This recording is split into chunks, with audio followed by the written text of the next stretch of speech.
Radical chic, that party at Lenny's. It's a tricky business, integrating new politics with tried and true social motifs. Tom Wolfe. June 8, 1970. New York Magazine. Narrated by Skeptical Waves. At 2 or 3 or 4 a.m., somewhere along in there, on August 25, 1966, his 48th birthday, in fact, Leonard Bernstein woke up in the dark in a state of wild alarm. That had happened before. It was one of the forms his insomnia took. So he did the usual. He got up and walked around a bit. He felt groggy. Suddenly he had a vision, an inspiration. He could see himself, Leonard Bernstein, the egregio maestro, walking out on stage in white tie and tails in front of a full orchestra. On one side of the conductor's podium is a piano. On the other is a chair with a guitar leaning against it. He sits in the chair and picks up the guitar. A guitar. One of those half-witted instruments, like the accordion, that are made for the learn-to-play in 8 days EZ diagram 110 IQ 14-year-olds of Levittown. But there's a reason. He has an anti-war message to deliver to this great starched white-throated audience in the Symphony Hall. He announces to them, "I love." Just that. The effect is mortifying. All at once a Negro rises up from out of the curve of the grand piano and starts saying things like, the audience is curiously embarrassed. Lenny tries to start again, plays some quick numbers on the piano, says, "I love. Amo, ergo sum." The Negro rises again and says, the audience thinks he ought to get up and walk out. The audience thinks, I am ashamed even to nudge my neighbor. Finally, Lenny gets off a heartfelt anti-war speech and exits. For a moment, sitting there alone in his home in the small hours of the morning, Lenny thought it might just work and he jotted the idea down. Think of the headlines: Bernstein electrifies concert audience with anti-war appeal. But then his enthusiasm collapsed. He lost heart. Who the hell was this Negro rising up from the piano and informing the world what an ass Leonard Bernstein was making of himself? It didn't make sense, this superego Negro by the concert grand. These are nice. Little Roquefort cheese morsels rolled in crushed nuts. Very tasty. Very subtle. It's the way the dry sackiness of the nuts tiptoes up against the dour savor of the cheese that is so nice, so subtle. Wonder what the black Panthers eat here on the hors d'oeuvre trail? Do the Panthers like little Roquefort cheese morsels wrapped in crushed nuts this way, and asparagus tips in mayonnaise dabs, and meatballs petites au coq hearty, all of which are at this very moment being offered to them on gadroon silver platters by maids in black uniforms with hand-ironed white aprons? The butler will bring them their drinks, deny it if you wish to, but such are the pensées metaphysiques that rush through one's head on these radical chic evenings just now in New York.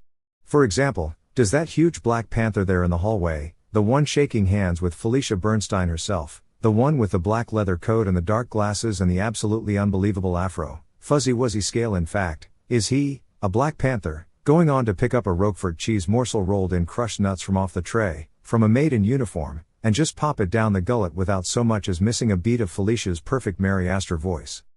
Felicia is remarkable. She is beautiful, with that rare burnished beauty that lasts through the years. Her hair is pale blonde and set just so. She has a voice that is theatrical, to use a term from her youth. She greets the Black Panthers with the same bend of the wrist, the same tilt of the head, the same perfect Mary Astor voice with which she greets people like Jason, Dee Dee Adolph, Betty, John Carlo, Schuyler, and Goddard, during those après concert suppers she and Lenny are so famous for. What evenings!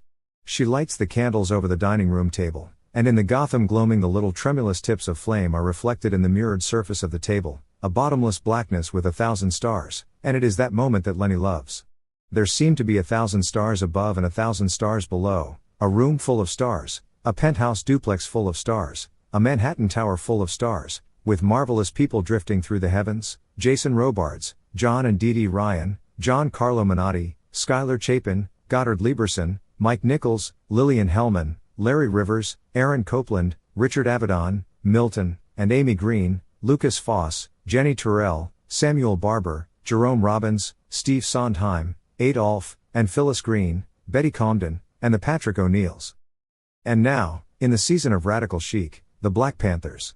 That huge panther there, the one Felicia is smiling her tango smile at, is Robert Bay, who just 41 hours ago was arrested in an altercation with the police, supposedly over a .38 caliber revolver that someone had, in a parked car in Queens at Northern Boulevard and 104th Street or some such unbelievable place, and taken to jail on a most unusual charge called criminal facilitation. And now he is out on bail and walking into Leonard and Felicia Bernstein's 13-room penthouse duplex on Park Avenue. Harassment and hassles, guns and pigs, jail and bail, they're real, these Black Panthers. The very idea of them, these real revolutionaries, who actually put their lives on the line, runs through Lenny's duplex like a rogue hormone. Everyone casts a glance, or stares, or tries a smile, and then sizes up the house for the somehow delicious counterpoint, deny it if you want to. But one does end up making such sweet furtive comparisons in this season of Radical Chic. There's Otto Preminger in the library and Jean Vanden Heuvel in the hall, and Peter and Cherry Duchin in the living room, and Frank and Domna Stanton, Gail Lumet, Sheldon Harnick, Cynthia Phipps, Burton Lane, Mrs. August Heckscher, Roger Wilkins, Barbara Walters, Bob Silvers, Mrs. Richard Avedon, Mrs. Arthur Penn, Julie Belafonte, Harold Taylor, and scores more, including Charlotte Curtis, women's news editor of the New York Times, America's foremost chronicler of society, a lean woman in black, with her notebook out, standing near Felicia and Big Robert Bay, and talking to Cherry Duchin. Cherry tells her, "I've never met a Panther, this is a first for me," never dreaming that within 48 hours her words will be on the desk of the President of the United States. This is a first for me. But she is not alone in her thrill as the Black Panthers come trucking on into Lenny's house. Robert Bay, Don Cox the Panthers field marshal from Oakland, Henry Miller the Harlem Panther defense captain, the Panther women, Christ, if the Panthers don't know how to get it all together, as they say, the tight pants, the tight black turtlenecks, the leather coats, Cuban shades, afros. But real afros, not the ones that have been shaped and trimmed like a topiary hedge and sprayed until they have a sheen like acrylic wall-to-wall, but like funky, natural, scraggly, wild. These are no civil rights Negroes wearing gray suits 3 sizes too big. No more interminable urban league banquets and hotel ballrooms where they try to alternate the blacks and whites around the tables as if they were stringing Arapaho beads. These are real men. Shootouts, revolutions, pictures in Life magazine of policemen grabbing Black Panthers like they were Viet Cong, somehow it all runs together in the head with the whole thing of how beautiful they are.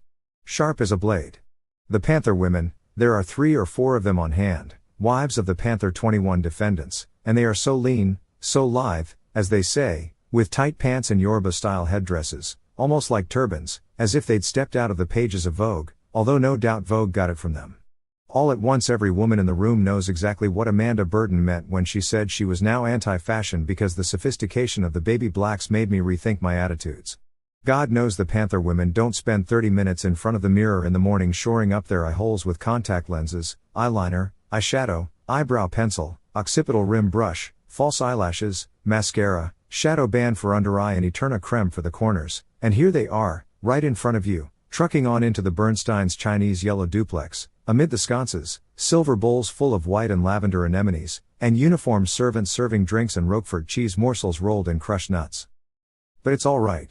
They're white servants, not Claude and Maud, but white South Americans. Lenny and Felicia are geniuses. After a while, it all comes down to servants. They are the cutting edge in Radical Chic. Obviously, if you are giving a party for the Black Panthers, as Lenny and Felicia are this evening, or as Sidney and Gail Lumet did last week, or as John Simon of Random House and Richard Barron, the publisher, did before that, or for the Chicago 8, such as the party Jean Vanden Heuvel gave, or for the Grape Workers or Bernadette Devlin, such as the parties Andrew Stein gave, or for the Young Lords, such as the party Ellie Guggenheimer is giving next week in her Park Avenue duplex, or for the Indians or the SDS or the GI coffee shops or even for the Friends of the Earth, well, then, obviously you can't have a Negro butler and maid, Claude and Maud, in uniform, circulating through the living room, the library and the main hall serving drinks and canapes. Plenty of people have tried to think it out. They try to picture the Panthers or whoever walking and bristling with electric hair and Cuban shades and leather pieces and the rest of it, and they try to picture Claude and Maud with the black uniforms coming up and saying, "Would you care for a drink, sir?" They close their eyes and try to picture it some way, but there is no way. One simply cannot see that moment. So the current wave of Radical Chic has touched off the most desperate search for white servants. Carter and Amanda Burton have white servants. Sidney Lumet and his wife Gail, who is Lena Horne's daughter, have 3 white servants, including a Scottish nurse. Everybody has white servants.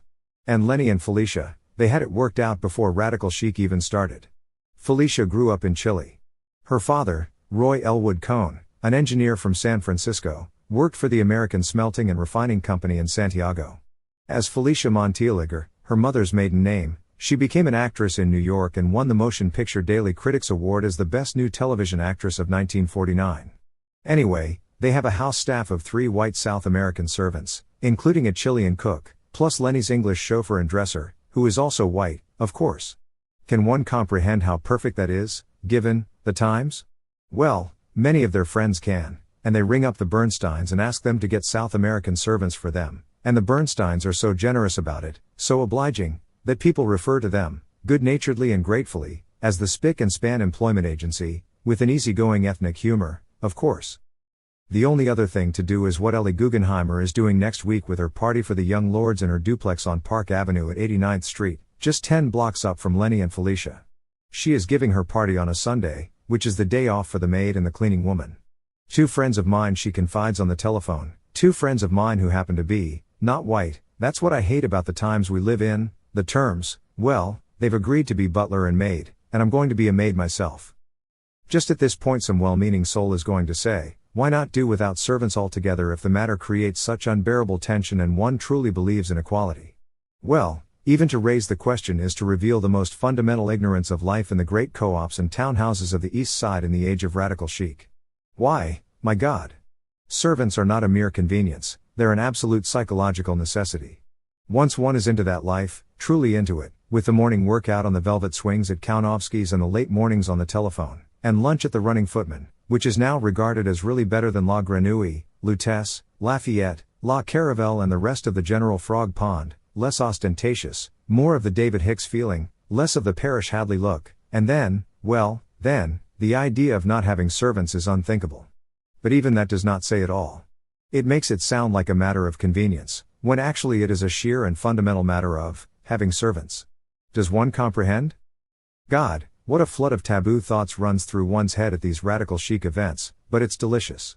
It is as if one's nerve endings were on red alert to the most intimate nuances of status. Deny it if you want to. Nevertheless, it runs through every soul here. It is the matter of the marvelous contradictions on all sides. It is like the delicious shudder you get when you try to force the prongs of 2 horseshoe magnets together, them and us. For example, one's own servants, although white, are generally no problem. A discreet, euphemistic word about what sort of party it is going to be, and they will generally be models of correctness. The euphemisms are not always an easy matter, however. When talking to one's white servants, one doesn't really know whether to refer to blacks as blacks, Negroes, or colored people. When talking to other, well, cultivated persons, one says blacks, of course. It is the only word, currently, that implicitly shows one's awareness of the dignity of the black race. But somehow when you start to say the word to your own white servants, you hesitate. You can't get it out of your throat. Why? Counter guilt. You realize that you are about to utter one of those touchstone words that divide the cultivated from the uncultivated, the attuned from the unattuned, the hip from the dreary. As soon as the word comes out of your mouth, you know it before the first vocable pops on your lips, your own servant is going to size you up as one of those limousine liberals, or whatever epithet they use, who are busy pouring white soul all over the black movement. And would you do as much for the white lower class, for the domestics of the East Side, for example, Fat Chance, Sahib? Deny it if you want to. But such are the delicious little agonies of radical chic. So one settles for Negro, with the hope that the great god culturatus has laid the ledger aside for the moment. In any case, if one is able to make that small compromise, one's own servants are no real problem. But the elevator man and the doorman, the death rays they begin projecting, the curt responses, as soon as they see it is going to be one of those parties. Of course, they're all from Queens, and so forth, and one has to allow for that. For some reason the elevator men tend to be worse about it than the doorman, even, less sense of politesse, perhaps. Or, what does one wear to these parties for the Panthers or the young lords or the grape workers? What does a woman wear? Obviously one does not want to wear something frivolously and pompously expensive, such as a Gerard Pippart party dress. On the other hand one does not want to arrive poor-mouthing it in some outrageous turtleneck and West 8th Street Belle Jean combination, as if one is funky and of the people. Frankly, Jean Van den Heuvel, that's Jean there in the hallway giving everyone her famous smile, in which her eyes narrow down to f/16, frankly, Jean tends too much toward the funky fallacy. Jean, who is the daughter of Jules Stein, one of the wealthiest men in the country, is wearing some sort of rust-red snap-around suede skirt, the sort that English working girls pick up on Saturday afternoons in those absolutely berserk London boutiques like Bus Stop or Biba, where everything looks chic and yet skimpy and raw and vital. Felicia Bernstein seems to understand the whole thing better. Look at Felicia. She is wearing the simplest little black frock imaginable, with absolutely no ornamentation save for a plain gold necklace. It is perfect. It has dignity without any overt class symbolism. Lenny? Lenny himself has been in the living room all this time, talking to old friends like the Dutchins and the Stantons and the Lanes. Lenny is wearing a black turtleneck, navy blazer, black watch plaid trousers and a necklace with a pendant hanging down to his sternum. His tailor comes here to the apartment to take the measurements and do the fittings. Lenny is a short, trim man, and yet he always seems tall. It is his head. He has a noble head, with a face that is at once sensitive and rugged, and a full stand of iron gray hair, with sideburns, all set off nicely by the Chinese yellow of the room. His success radiates from his eyes and his smile with a charm that illustrates Lord Jersey's adage that contrary to what the Methodists tell us, money and success are good for the soul. Lenny may be 51, but he is still the wonderkind of American music. Everyone says so. He is not only one of the world's outstanding conductors, but a more than competent composer and pianist as well. He is the man who more than any other has broken down the wall between elite music and popular tastes, with West Side Story and his children's concerts on television. How natural that he should stand here in his own home radiating the charm and grace that make him an easy host for leaders of the oppressed. How ironic that the next hour should prove so shattering for this egregio maestro. How curious that the Negro by the piano should emerge tonight. A bell rang, a dinner table bell, by the sound of it, the sort one summons the maid out of the kitchen with, and the party shifted from out of the hall and into the living room. Felicia led the way, Felicia and a small gray man, with gray hair, a gray face, a gray suit, and a pair of groovy but gray sideburns. A little gray man, in short, who would be popping up at key moments, to keep the freight train of history on the track, as it were. Felicia was down at the far end of the living room trying to coax everybody in. "Lenny," she said. "Tell the Fringes to come on in." Lenny was still in the back of the living room, near the hall. "Fringes," said Lenny. "Come on in." In the living room most of the furniture, the couches, easy chairs, side tables, side chairs, and so on, had been pushed toward the walls, and 30 or 40 folding chairs were set up in the middle of the floor. It was a big, wide room with Chinese yellow walls and white moldings, sconces, pier glass mirrors, a portrait of Felicia reclining on a summer chaise, and at the far end, where Felicia was standing, a pair of grand pianos. A pair of them, the two pianos were standing back to back, with the tops down and their bellies swooping out. On top of both pianos was a regular flotilla of family photographs in silver frames, the kind of pictures that stand straight up, thanks to little velvet or moire covered buttresses in the back, the kind that decorators in New York recommend to give a living room a home-like, lived-in touch. The $1 million tchotchke look, they call it. In a way it was perfect for radical chic. The nice part was that with Lenny it was instinctive, with Felicia, too. The whole place looked as if the inspiration had been to spend a couple of $100,000 on the interior without looking pretentious, although that is no great sum for a 13-room co-op, of course. Imagine explaining all that to the Black Panthers. It was another delicious thought. The sofas, for example, were covered in the fashionable splashy prints on a white background covering deep downy cushions, in the Billy Baldwin or Margaret Owen tradition, without it looking like Billy or Margaret had been in there fussing about with teapoys and Japan chairs. Gemutlik, old Vienna when Grandpa was alive, that was the ticket. Once Lenny got the Fringes moving in, the room filled up rapidly. It was jammed, in fact. People were sitting on sofas and easy chairs along the sides, as well as on the folding chairs, and were standing in the back, where Lenny was. Otto Preminger was sitting on a sofa down by the pianos, where the speakers were going to stand.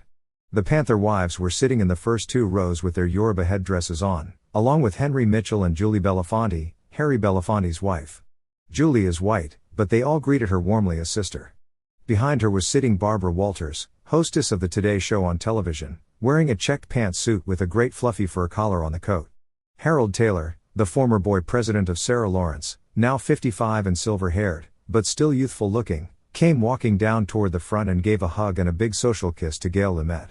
Robert Bay settled down in the middle of the folding chairs. Jean Vanden Heuvel stood in the back and sought to focus, F/16, on the pianos. Charlotte Curtis stood beside the door, taking notes. And then Felicia stood up beside the pianos and said, "I want to thank you all very, very much for coming.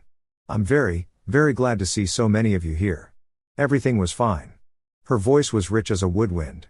She introduced a man named Leon Quat, one of the lawyers for the Panther 21 Black Panthers who had been arrested on a charge of conspiring to blow up 5 New York department stores, New Haven Railroad facilities, a police station and the Bronx Botanical Gardens. Leon Quat, oddly enough, Had the general look of those 52-year-old men who run a combination law office, real estate and insurance operation on the second floor of a 2-story taxpayer out on Queens Boulevard. And yet that wasn't the kind of man Leon Quat really was. He had the sideburns. Quite a pair. They didn't come down just to the incisura intertragica, which is that little notch in the lower rim of the ear, and which so many tentative swingers aim their sideburns toward. No, on top of this complete Queens Boulevard insurance agent look, he had real sideburns, to the bottom of the lobe, virtual mutton chops, which somehow have become the mark of the movement. Leon Quat rose up smiling. "We are very grateful to Mrs. Bernstein," only he pronounced it Stein. "Stein." A great smoke-cured voice booming out from the rear of the room. "It's Lenny. Leon Quat and the Black Panthers will have a chance to hear from Lenny. That much is sure. He is on the case." Leon Quat must be the only man in the room who does not know about Lenny and the mental Giotto at 3 a.m. For years, 20 at the least, Lenny has insisted on Stein not Stein, as if to say, I am not one of those 1921 Jews who try to tone down their Jewishness by watering their names down with a bad soft English pronunciation. Lenny has made such a point of Stein not Stein, in fact, that some people in this room think at once of the story of how someone approached Larry Rivers, the artist, and said, "What's this I hear about you and Leonard Bernstein Stein?" He pronounced it, not speaking to each other anymore. To which Rivers said, "Stein. We are very grateful for her marvelous hospitality," says Quat, apparently not wanting to try the name again right away. Then he beams toward the crowd. "I assume we are all just an effete clique of snobs and intellectuals in this room. I am referring to the words of Vice President Agnew, of course, who can't be with us today because he is in the South Pacific explaining the Nixon Doctrine to the Australians. All vice presidents suffer from the Avis complex, they're second best, so they try harder, like General KY or Hubert Humphrey. He keeps waiting for the grins and chuckles after each of these but all the celebrities and culturati are nonplussed. They give him a kind of dumb attention. They came here for the Panthers and radical chic, and here is old Queens Boulevard real estate man with sideburns on telling them Agnew jokes. But Quat is too deep into his weird hole to get out. Whatever respect I have had for Lester Maddox, I lost it when I saw Humphrey put his arm around his shoulder, and somehow Quat begins disappearing down a hole bunging Hubert Humphrey with lumps of old Shelley Berman material. Slowly he climbs back out. He starts telling about the oppression of the Panther one.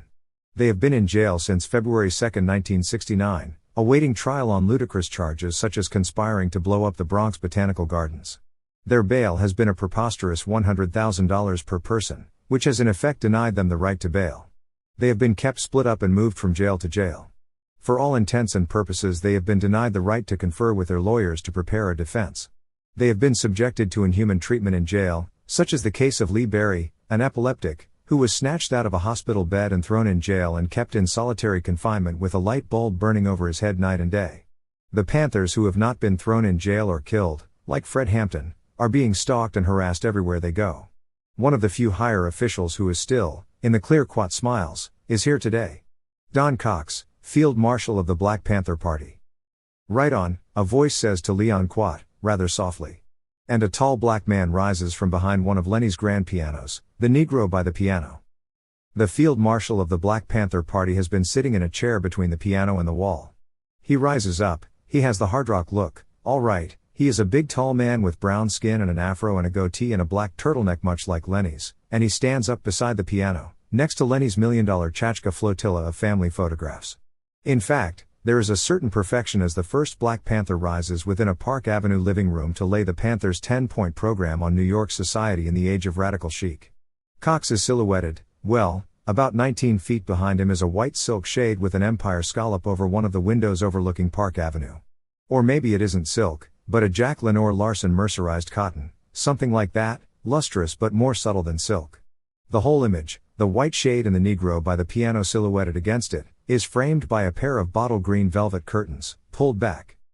And does it begin now? But this Cox is a cool number. He doesn't come on with the street epithets and interjections and the rest of the rhetoric and red eyes used for mau-mauing the white liberals, as it is called.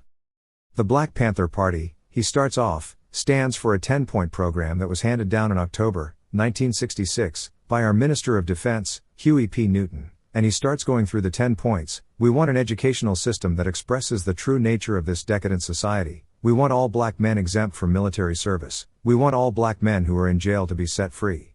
We want them to be set free because they have not had fair trials. We've been tried by predominantly middle class, all white juries, and most important of all, we want peace. See, we want peace, but there can be no peace as long as a society is racist and one part of society engages in systematic oppression of another. We want a plebiscite by the United Nations to be held in black communities, so that we can control our own destiny. Everyone in the room, of course, is drinking in his performance like tiger's milk, for the soul, as it were. All love the tone of his voice, which is confidential hip. And yet his delivery falls into strangely formal patterns. What are these block phrases, such as our Minister of Defense, Huey P. Newton? Some people think that we are racist, because the news media find it useful to create that impression in order to support the power structure, which we have nothing to do with. See, they like for the Black Panther Party to be made to look like a racist organization, because that camouflages the true class nature of the struggle. But they find it harder and harder to keep up that camouflage and are driven to campaigns of harassment and violence to try to eliminate the Black Panther Party.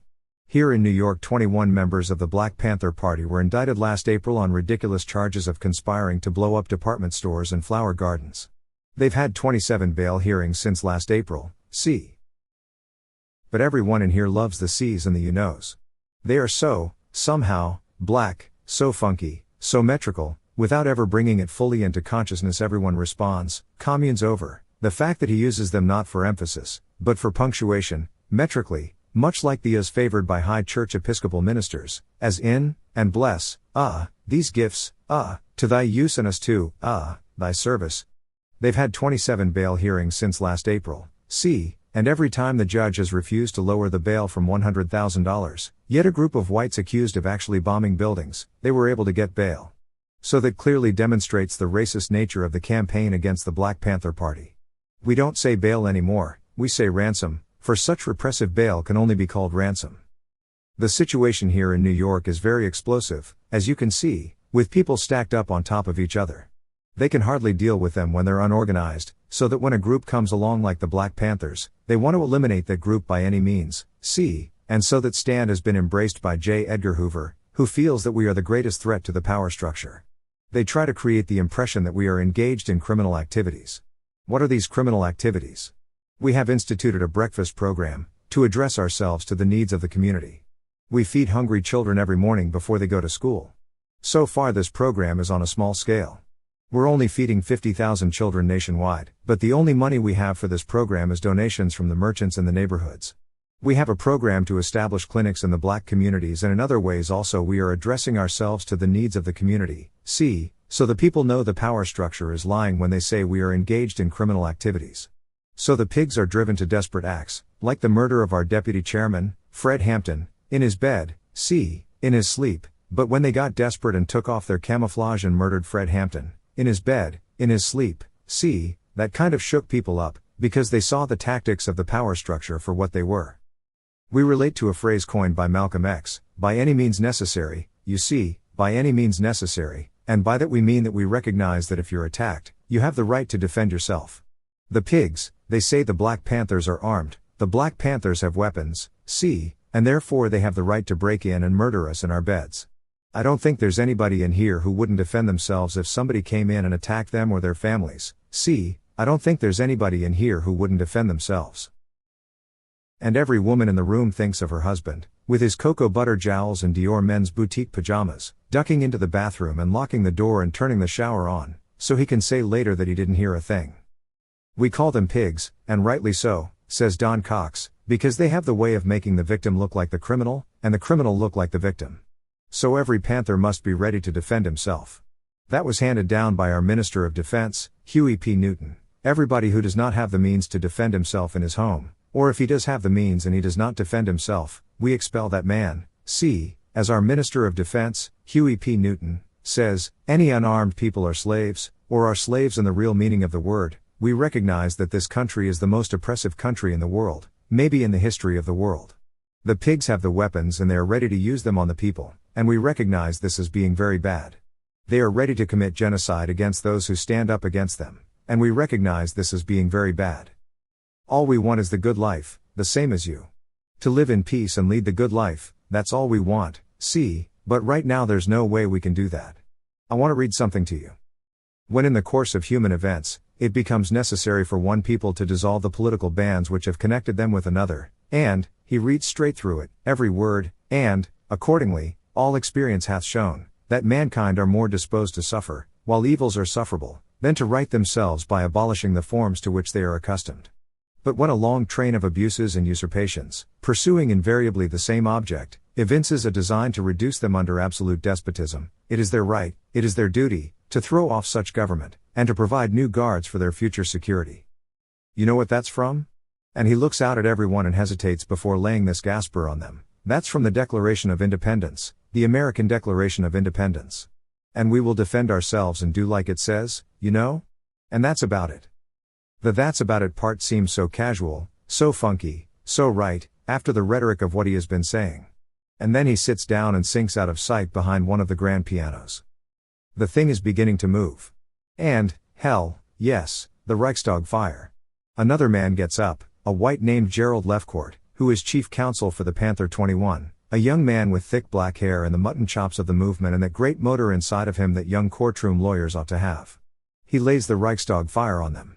He reviews the Panther case and then he says, I believe that this odious situation could be compared to the Reichstag fire attempt. He's talking about the way the Nazis used the burning of the Reichstag as the pretext for first turning loose the Gestapo and exterminating all political opposition in Germany, and I believe that this trial could also be compared to the Reichstag trial, in many ways, and that opened an era that this country could be heading for. That could be the outcome of this case, an era of the right, and the only thing that can stop it is for people like ourselves to make a noise and make a noise now. And not be crooks, junkers, or good Germans. We had an opportunity to question the grand jury, and we found out some interesting things. They all have net worths averaging $300,000, and they all come from this neighborhood, says Lefcourt, nodding as if to take in the whole Upper East Side. And suddenly everyone feels, really feels, that there are two breeds of mankind in the great co-ops of Park Avenue, the blue-jowled Rep-Tide Brook Club junker reactionaries in the surrounding buildings, and the few attuned souls here in Lenny's penthouse. They all have annual incomes in the area of $35,000, and you're supposed to have a jury of your peers. They were shocked at the questions we were asking them.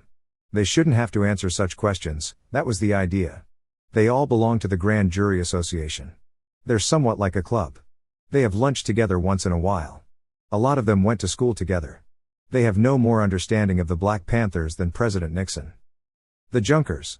Leon Quat says, fascism always begins by persecuting the least powerful and least popular movement.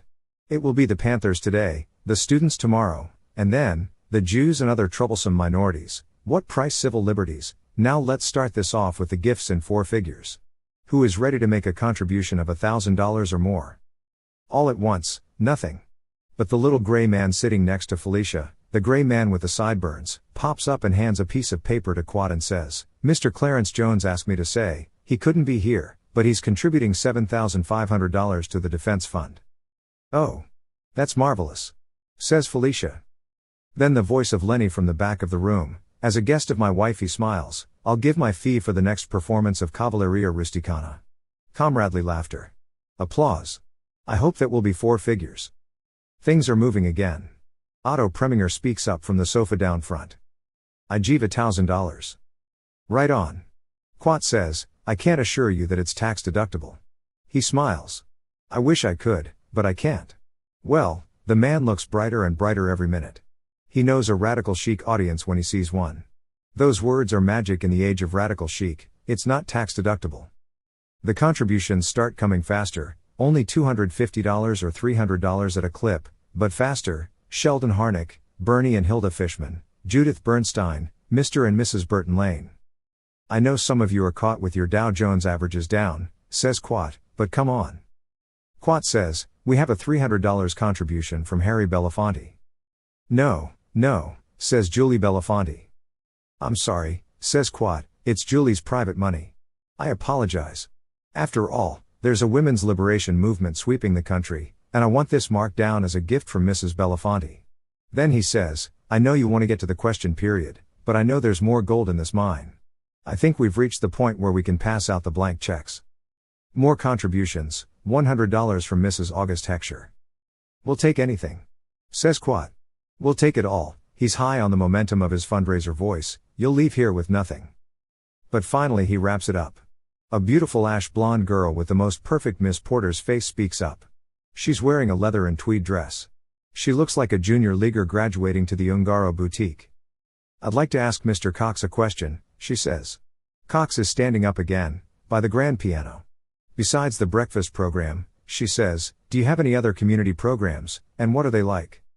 Cox starts to tell about a Black Panther program to set up medical clinics in the ghettos, and so on, but soon he is talking about a Panther demand that police be required to live in the community they patrol.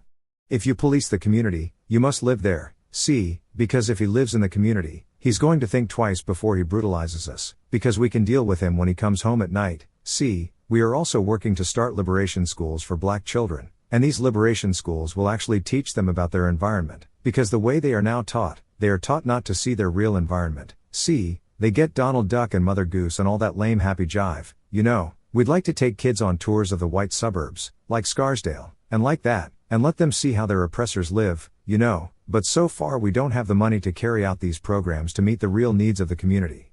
The only money we have is what we get from the merchants in the black community when we ask them for donations, which they should give, because they are the exploiters of the black community.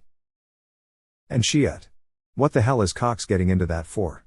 Quad and the little gray man are ready to spring in at any lonesome split second. For God's sake, Cox, don't open that can of worms.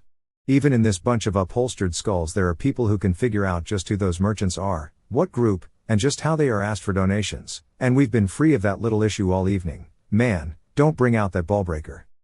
But the moment is saved. Suddenly there is a much more urgent question from the rear. Who do you call to give a party? Who do you call to give a party? Every head spins around, quite a sight. It's a slender blond man who has pushed his way up to the front ranks of the standees. He's wearing a tuxedo. He's wearing black frame glasses and his blonde hair is combed back straight in the Eaton Square manner. He looks like the intense Yale man from out of one of those 1927 Frigidaire ads in the Saturday Evening Post, when the way to sell anything was to show Harry Yale in the background, in a tuxedo, with his pageboy bobbed young lovely, heading off to dinner at the New Haven Lawn Club. The man still has his hand up in the air like the star student of the junior class. I won't be able to stay for everything you have to say, he says, but who do you call to give a party? In fact, it is Richard Feigen, owner of the Feigen Gallery, 79th and Madison. He arrived on the art scene and the social scene from Chicago 3 years ago. He's been moving up hand over hand ever since, like a champion. Tonight, the tuxedo. Tonight there is a reception at the Museum of Modern Art, right on, a contributing members reception, a private viewing not open to mere members, but before the museum reception itself, which is at 8:30, there are private dinners, right? Which are the real openings, in the homes of great collectors or great climbers or the old Protestant elite, marvelous dinner parties, the real thing, black tie, and these dinners are the only true certification of where one stands in this whole realm of art and society. The whole game depends on whose home one is invited to before the opening, and the game ends as the host gathers everyone up about 8:45 for the trek to the museum itself, and the guests say, almost ritually, God, I wish we could see the show from here. It's too delightful. I simply don't want to move, and, of course, they mean it. Absolutely. For them, the opening is already over, the hand is played, and Richard Feigen, man of the hour, replica 1927 Yale man, black tie and Eaton Square hair, has dropped in, on the way, en passant, to the Bernsteins, to take in the other end of the culture tandem, radical chic, and the rightness of it, the exhilaration, seems to sweep through him, and he thrusts his hand into the air, and somehow radical chic reaches its highest, purest state in that moment, as Richard Feigen, in his tuxedo, breaks in to ask, from the bottom of his heart, who do you call to give a party? There you had a trend, a fashion, in its moment of naked triumph.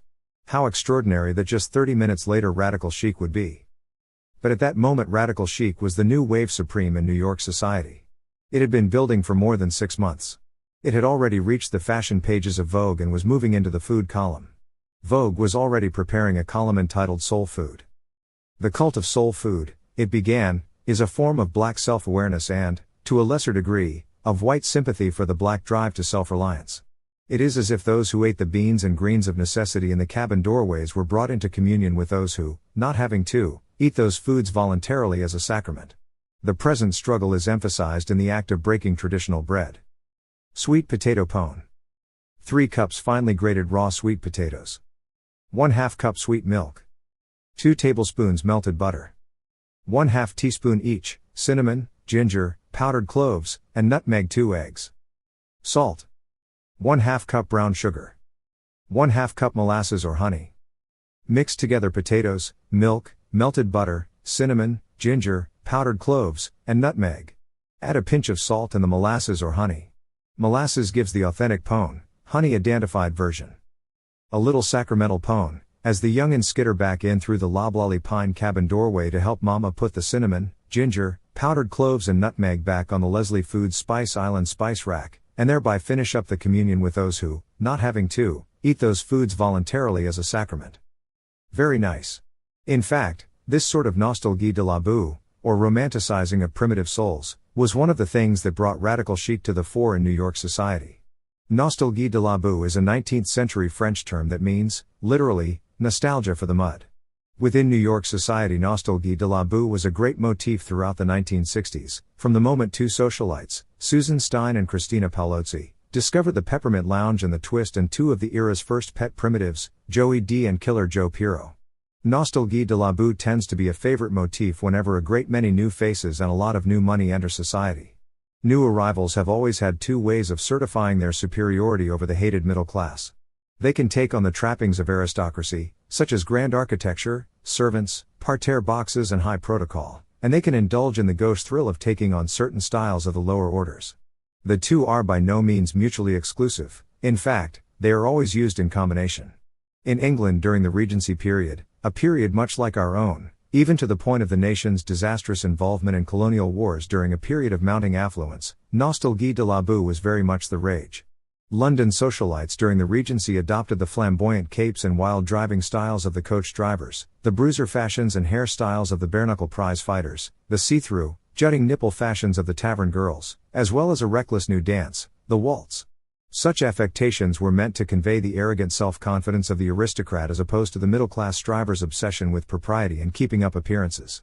During the 1960s in New York, nostalgie de la boue took the form of the vogue of rock music, the twist frug genre of dances, pop art, camp, the courting of pet primitives such as the Rolling Stones and Jose Torres, and innumerable dress fashions summed up in the recurrent image of the wealthy young man with his turtleneck jersey meeting his mutton chops at mid-jowl, a la the 1962 6th Avenue Automat Bohemian, bidding good night to an aging doorman dressed in the mode of an 1870 Austrian army colonel.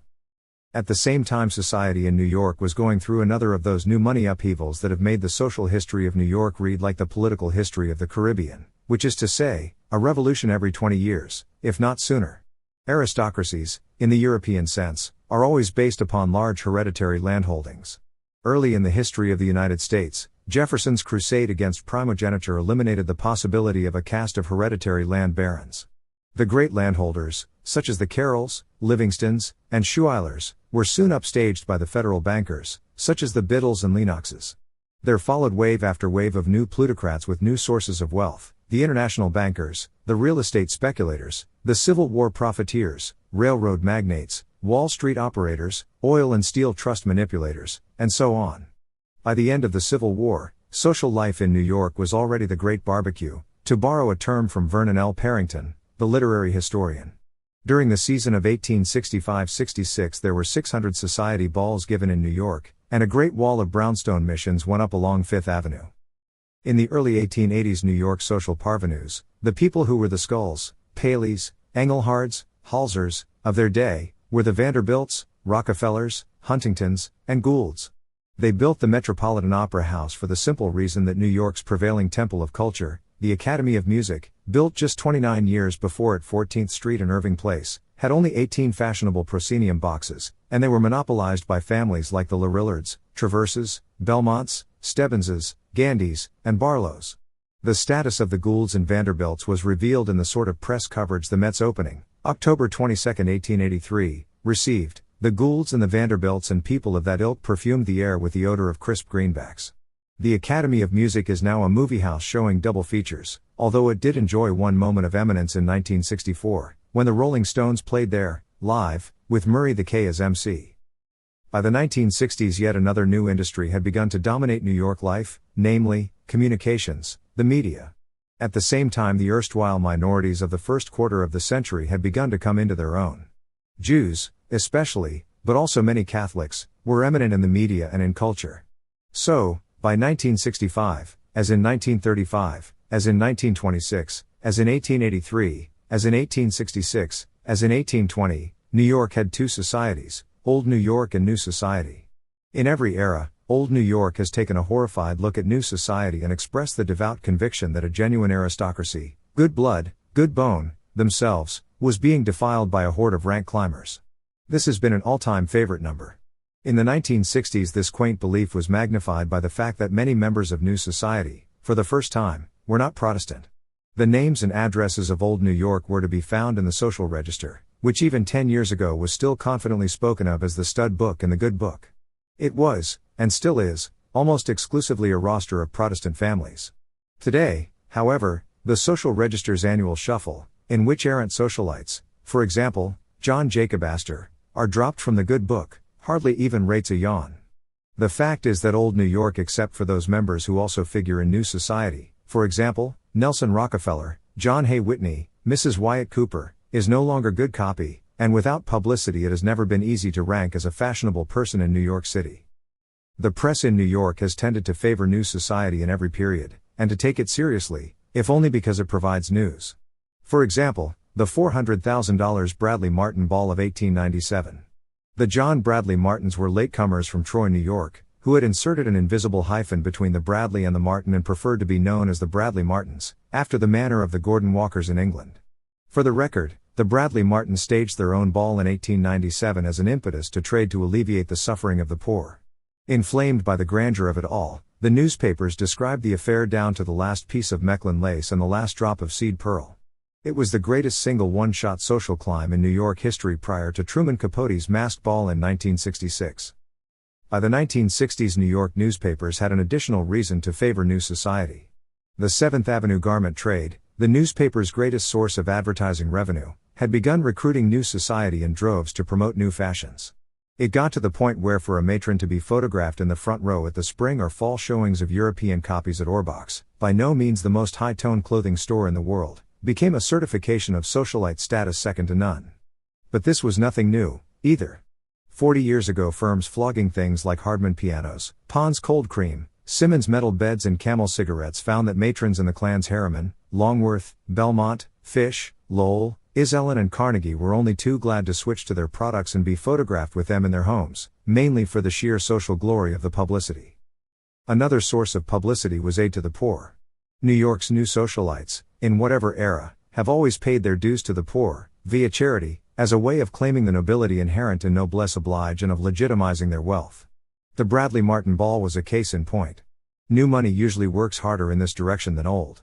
John D. Rockefeller, under the guidance of Ivy P. Lee, the original Public Relations Counsel, managed to convert his reputation from that of robber baron and widow fleecer to that of august old sage philanthropist so rapidly that small children cried when he died. His strategy was to set up several $100 million worth of foundations for culture and scientific research. Among the new socialites of the 1960s, especially those from the one-time minorities, this old social urge to do well by doing good, as it says in the song, has taken a more specific political direction. This has often been true of Jewish socialites and culturati, although it has by no means been confined to them. Politically, Jews have been unique among the groups that came to New York in the great migrations of the late 19th and early 20th centuries. Many such groups, of course, were left or liberal during the first generation, but as families began to achieve wealth, success, or, simply, security, they tended to grow more and more conservative in philosophy. The Irish are a case in point. But forced by 20th as well as 19th century history to remain on guard against right-wing movements, even wealthy and successful Jewish families have tended to remain faithful to their original liberal left worldview. In fact, according to Seymour Martin Lipset, Nathan Glazer, and Kenneth Keniston, an unusually high proportion of campus militants come from well-to-do Jewish families. They have developed the so-called red diaper baby theory to explain it. According to Lipset, many Jewish children have grown up in families which around the breakfast table, day after day, in Scarsdale, Newton, Great Neck, and Beverly Hills, have discussed racist and reactionary tendencies in American society. Lipset speaks of the wealthy Jewish family with the right-wing lifestyle. For example, a majority of Americans outside of the South who have full-time servants are Jewish, according to a study by Lipset, Glazer and Herbert Hyman, and the left-wing outlook. This phenomenon is rooted not only in Jewish experience in America, but in Europe as well. Anti-Semitism was an issue in the French Revolution. Throughout Europe during the 19th century, all sorts of legal and de facto restrictions against Jews were abolished. Yet Jews were still denied the social advantages that routinely accrued to Gentiles of comparable wealth and achievement. They were not accepted in society, for example, and public opinion generally remained anti-Semitic. Not only out of resentment, but also for sheer self-defense, even wealthy Jews tended to support left-wing political parties. They had no choice. Most organizations on the right had an anti-Semitic or, at the very least, an all-Christian cast to them. Jews coming to the United States in the late 19th and early 20th centuries saw little to choose from among the major political parties. As to which party seemed the more anti-Jewish, the Democratic or the Republican, it was a toss-up. The Republicans had abolished slavery, but the party was full of know-nothings and anti-immigrant nativists. Even the populists were anti-Jewish.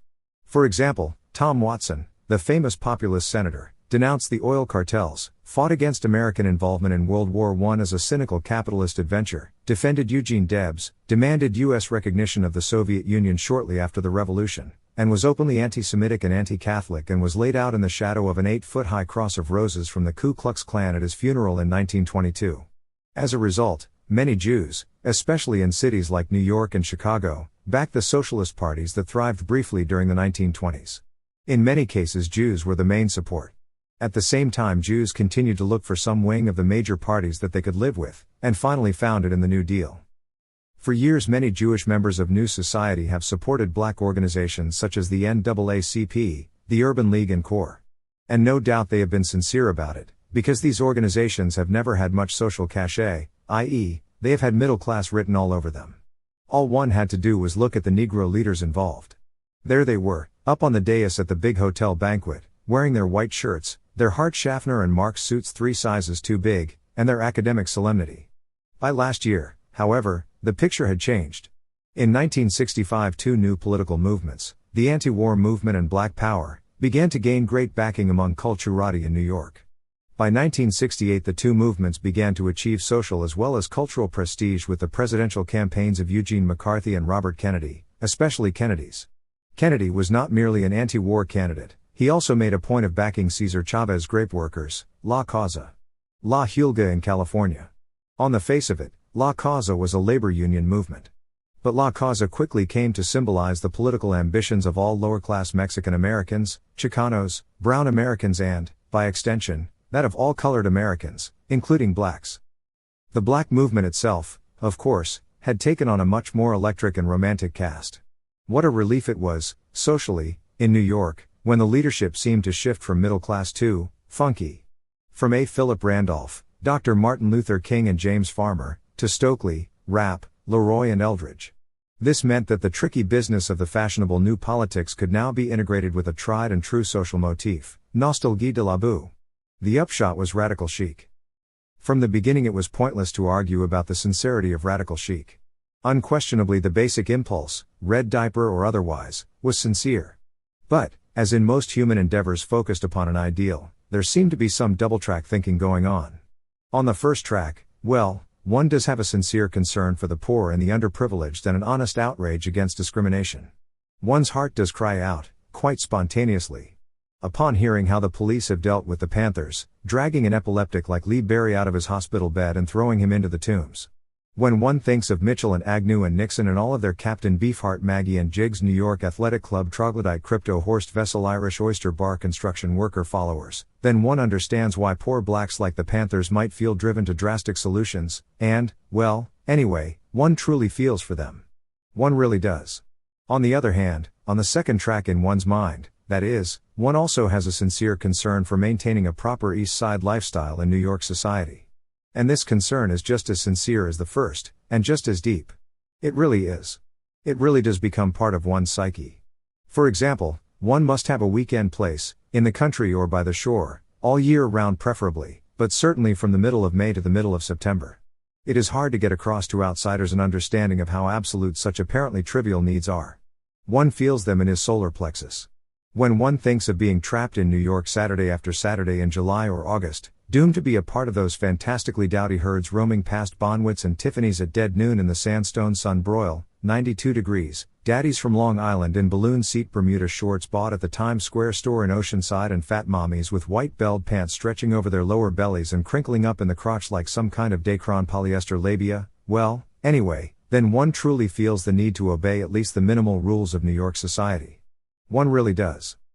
One rule is that nostalgie de la boue, i.e., the styles of romantic, raw vital, low-rent primitives, are good, and middle class, whether black or white, is bad.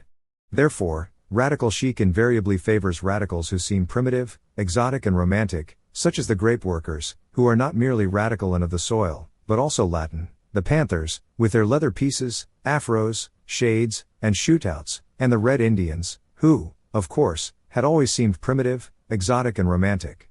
At the outset, at least, all three groups had something else to recommend them. As well, they were headquartered 3,000 miles away from the east side of Manhattan, in places like Delano, the grape workers, Oakland, the Panthers, and Arizona and New Mexico, the Indians. They weren't likely to become too much, underfoot, as it were. Exotic, romantic, far off, as we shall soon see, other favorite creatures of radical chic had the same attractive qualities, namely, the ocelots, jaguars, cheetahs and Somali leopards. Rule number 2 was that no matter what, one should always maintain a proper address, a proper scale of interior decoration, and servants. Servants, especially, were one of the last absolute dividing lines between those truly in society, new or old, and the great scuffling mass of middle-class strivers paying up to $1,250 a month rent or buying expensive co-ops all over the East Side. There are no two ways about it. One must have servants. Having servants becomes such a psychological necessity that there are many women in society today who may be heard to complain in all honesty about how hard it is to find a nurse for the children to fill in on the regular nurse's day off. There is the famous Mrs. C. one of New York's richest widows, who has a 10-room duplex on Sutton Place, the good part of Sutton Place as opposed to the Miami Beach-looking part, one understands, but who is somehow absolute poison with servants and can't keep anything but day help and is constantly heard to lament, "What good is all the money in the world if you can't come home at night and know there will be someone there to take your coat and fix you a drink?" There is true anguish behind that remark. In the era of radical chic, then, what a collision course was set between the absolute need for servants, and the fact that the servant was the absolute symbol of what the new movements, black or brown, were struggling against. How absolutely urgent, then, became the search for the only way out, white servants. The first big radical chic party, the epochal event, so to speak, was the party that Assemblyman Andrew Stein gave for the grape workers on his father's estate in Southampton on June 29, 1969. The grape workers had already been brought into New York social life. Carter and Amanda Burden, the Moonflower couple of the 1960s, had given a party for them in their duplex in River House, on East 52nd Street overlooking the East River. Some of New York's best graphic artists, such as Paul Davis, had done exquisite posters for La Causa and La Huelga. The grape workers had begun a national campaign urging consumers to boycott California table grapes, and nowhere was the ban more strictly observed than in radically chic circles. Chavez became one of the few union leaders with a romantic image.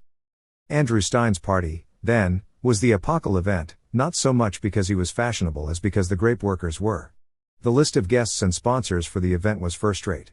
Henry Ford II's daughter Anne, Mrs. Giancarlo Uzzielli, was chairman, and Ethel Kennedy was honorary chairman. Mrs. Kennedy was making her first public appearance since the assassination of her husband in 1968. Stein himself was the 24-year-old son of Jerry Finkelstein, who had made a small fortune in public relations and built it up into a firm called Struthers Wells. Finkelstein was also a power in the New York State Democratic Party and, in fact, recently became the party's New York City chairman. His son Andrew had shortened his name from Finkelstein to Stein and was noted not only for the impressive parties he gave but for his election to the state assembly from Manhattan's Upper West Side. The rumor was that his father had spent $500,000 on his campaign. No one who knew state politics believed that, however, since for half that sum he could have bought enough of Albany to have the boy declared king. The party was held on the lawn outside Finkelstein's huge cottage worn by the sea in Southampton. There were two signs by the main entrance to the estate. One said Finkelstein and the other said Stein. The guests came in saying the usual, which was, "You can't take the Fink out of Finkelstein." No one turned back, however.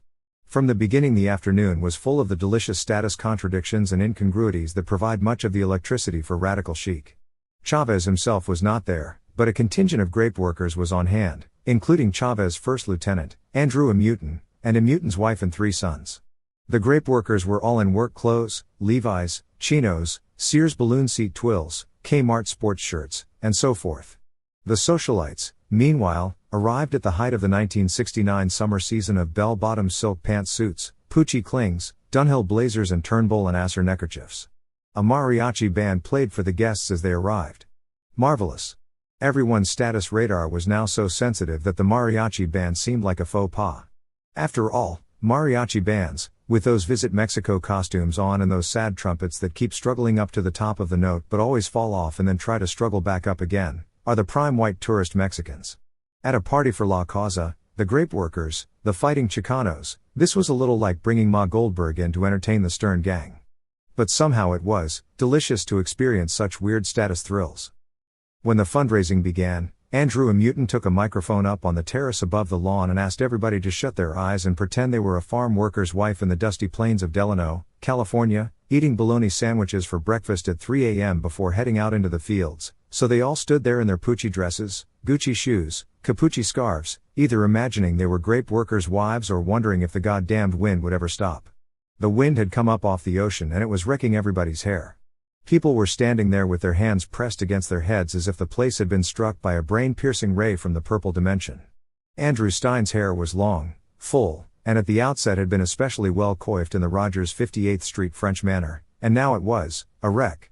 He kept one hand on his head the whole time, like the boy at the dike, eating bologna sandwiches for breakfast at 3 a.m.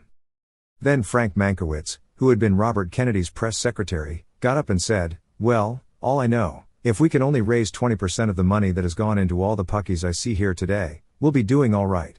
He waited for the laughter, and all he got was the ocean breeze in his face. By then everyone present was thinking approximately the same thing, and it was delicious in that weird way, but to just blurt it out was a strange sort of counter-gaffe. Nevertheless, Radical Chic had arrived. The fall social season of 1969 was a big time for it. People like Jean Van den Heuvel gave parties for Ramparts magazine, which had by now become completely a magazine of the barricades, and for the Chicago 8. Jules Pfeiffer gave a party for the GI coffee houses, at which Richard Avedon, America's most famous fashion photographer, took portraits of everybody who made a $25 contribution to the cause. He had his camera and lights set up in the dining room. As a matter of fact, Avedon had become a kind of court photographer to the movement. He was making his pentennial emergence to see where his was now at. 5 years before he had emerged from his studio to take a look around and had photographed and edited an entire issue of Harper's Bazaar to record his findings, which were of the pop, op, rock, Andy, Rudy and go-go variety. Now Avedon was putting together a book about the movement. He went to Chicago for the trial of the 8 and set up a studio in a hotel near the courthouse to do portraits of the celebrities and activists who testified at the trial or watched it or circled around it in one way or another. Meanwhile, some of the most prestigious young matrons in San Francisco and New York were into an organization called Friends of the Earth. Friends of the Earth was devoted to the proposition that women should not buy coats or other apparel made from the hides of such dying species as leopards, cheetahs, jaguars, ocelots, tigers, Spanish lynx, Asiatic lions, red wolves, sea otter, giant otter, polar bear, mountain zebra, alligators, crocodiles, sea turtles, vicunas, timber wolves, wolverines, margays, Kalinskis, martens, fishers, fitch, sables, servals and mountain lions. On the face of it, there was nothing very radical about this small gesture in the direction of conservation, or ecology, as it is now known. Yet Friends of the Earth was radical chic, all right. The radical part began with the simple fact that the movement was not tax deductible. Friends of the Earth is a subsidiary of the Sierra Club. The Sierra Club's preeminence in the conservation movement began at precisely the moment when the federal government declared it a political organization, chiefly due to its fight against proposed dam projects in the Grand Canyon. That meant that contributions to it were no longer tax deductible. One of the Sierra's Club's backstage masterminds, the late Howard Gossage, used to tell David Brower, the Sierra Club's president, "That's the greatest thing that ever happened to you. It removed all the guilt. Now the money's just rolling in." Then he would go into his cosmic laugh. He had an incredible cosmic laugh, Gossage did. It started way back in his throat and came rolling out, as if from lane 27 of the heavenly bowling alley. No tax deduction. That became part of the canon of radical chic. Lay it on the line. Matrons soliciting funds for Friends of the Earth and other organizations took to making telephone calls that ended with, "All right, now, I'll expect to see your check in the mail, and it's not tax deductible." That was a challenge, the unspoken part of which was, you can be a tax-deductible heart funder, April in Paris baller, day care center of the rotor, if that's all you want out of your jive-ass life. As for themselves, the Friends of the Earth actually took to the streets, picketing stores and ragging women who walked down the street with their new Somali leopard coats on. A woman's only acceptable defense was to say she had shot the animal and eaten it. The Friends of the Earth movement was not only a fight in behalf of the poor beasts but a fight against greed, against the spirit of capitalistic marauding, to call it by its right name, although the fight took some weird skews here and there, as radical chic is apt to do. Those goddamn permutations in taste. In New York, for example, Freddie Plimpton had Jacques Kaplan, the #1 society furrier, make her a skirt of alley cat pelts, at least that was the way it first came out in the New York Times. Not for nothing is Jacques Kaplan the #1 society furrier. He must have seen radical chic coming a mile away. Early in the game he himself, a furrier, started pitching in for the embattled ocelots, Margay's, Fitch and Company like there was no tomorrow. Anyway, the Times ran a story saying he had made a skirt of alley cat hides for Freddie Plimpton. The idea was that alley cats, unlike ocelots and so on, are an absolute glut in the ecology and end up in the ASPCA gas chambers anyway. Supposedly it was logical to Kaplan and logical to Mrs. Plimpton, but to hundreds of little old lady cat lovers in Dickerson Archlock shoes, there was some kind of a weird class warp going on here. Slaughter the lowly alley cat to save the high-toned ocelot, that was the way it came out, and the less said about retrieving decorative hides from the gas chambers, the better. They were going to picket Jacques Kaplan and raise hell about the slaughter of the alley cats. The fact that the skirt was actually made of the hides of genets, a European nuisance animal like the ferret, as the Times noted in a correction 2 days later, this was not a distinction that cut much ice with the cat lovers by that time. Slaughter the lowly alley genet to save the high-toned ocelot. Other charitable organizations began to steer in the direction of radical chic, even if they did not go all the way and give up their tax-deductible status. For example, the Gala for the University of the Streets on January 22, 1970. The University of the Streets was dedicated to educating the uneducatables of the ghetto. The gala was a dance with avant-garde music, light shows, movies, sculpture, and multi-sensory environments. The invitation said price, $125 per couple, tax-deductible, and dress, beautiful. This was nothing new. What was new was that the ball would not be within the grand coving and pilaster insulation of a midtown hotel but down on the Lower East Side, East 7th Street and Avenue A, at Tompkins Square, in the heart of radically chic Puerto Rican and black and hippie territory. The invitations came in a clear plastic box with a lid, and each had the radiant eye of a real peacock feather inside, also a flower blossom, which arrived dried up and shriveled, and many wondered, wildly, if it was some exotic southwestern psychedelic, to be smoked.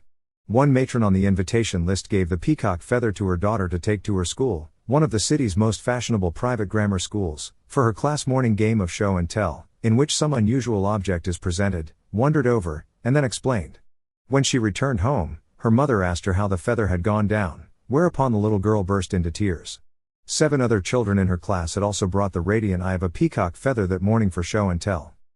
Soon, just a few weeks after his first big radical chic party, Andrew Stein was throwing another one, this time for Bernadette Devlin, the Irish Joan of Arc. Not to be outdone, Carter Burton, his chief rival, developed what can only be termed the first total radical chic lifestyle. In 1965 Burton, then 23, and his wife Amanda, then 20, had been singled out by Vogue as New York's perfect young married couple. They had moved into an ample co-op in the Dakota and had coated and encrusted it with a layer of antiques that was like the final triumph of a Dowager Duchess in an Angela Thirkell novel. They were described as possessing not merely wealth, however, but also inquiring minds. To clinch the point, Vogue pointed out that Mrs. Burton, with the help of a maid, is learning how to keep house. Just a year after their Dakota triumph, the Burtons moved to River House, flagship of the East River Co-op Gold Coast from Beekman Place to Sutton Place. They set up house in a duplex and hired Parrish Hadley, interior decorators, to Jacqueline Kennedy, J., and Sharon Rockefeller, the Paleys, the Wrightsmans and the Engleharts. Gossip has it, said Town and Country, that a cool $1 million was invested in Carter and Amanda Burton's River House apartment alone, just for backgrounds. Most of the art and furniture were already there.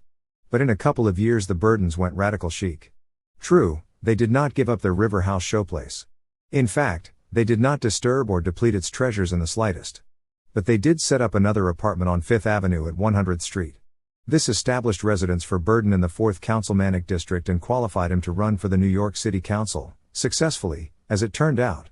It also gave him the most exquisitely poised total radical chic apartment in New York. There was genius to the way the Burtons gave visual expression to the double-track mental atmosphere of radical chic.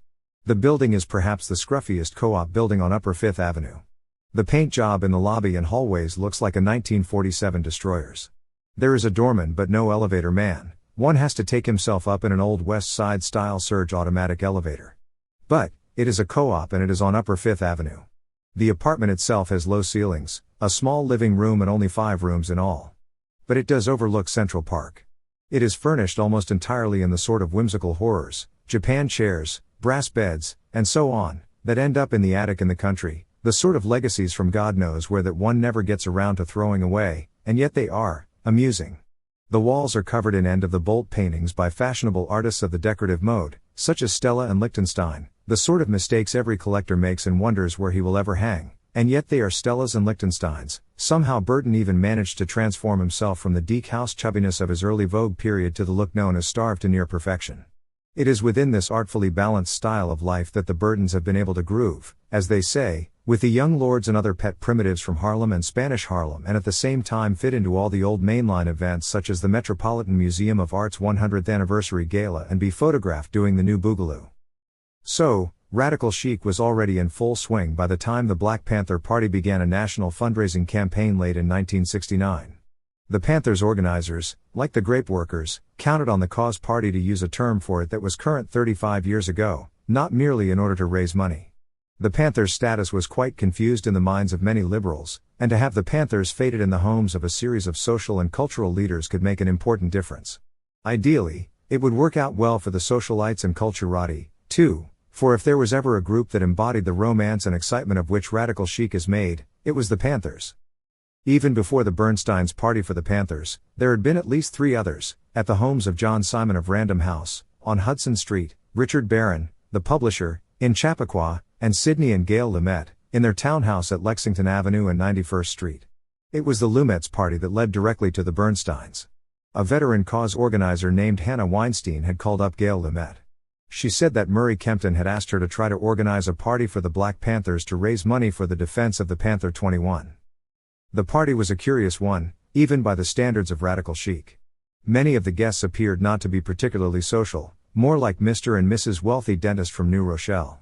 Yet there was a certain social wattage in the presence of people like Murray Kempton, Peter Stone, writer of 1776, the Lumets themselves, and several Park Avenue matrons, the most notable being Leonard Bernstein's wife, Felicia. Anyway, the white guests and a few academic-looking blacks were packed, sitting and standing, into the living room. Then a contingent of 12 or 13 Black Panthers arrived. The Panthers had no choice but to assemble in the dining room and stand up, in their leather pieces, afros and shades, facing the whites in the living room. As a result, whenever anyone got up in the living room to speak, the audience was looking not only at the speaker but into the faces of a hard front line of Black Panthers in the dining room. Quite a tableau it was. It was at this point that a Park Avenue matron first articulated the great recurrent emotion of radical chic. These are no civil rights Negroes wearing gray suits 3 sizes too big, these are real men. The first half of the session generated the radical chic emotion in its purest and most penetrating form.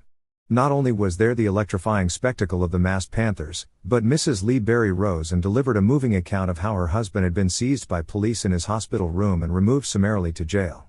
To tell the truth, some of the matrons were disappointed when she first opened her mouth. She had such a small, quiet voice. "I am a Panther wife," she said.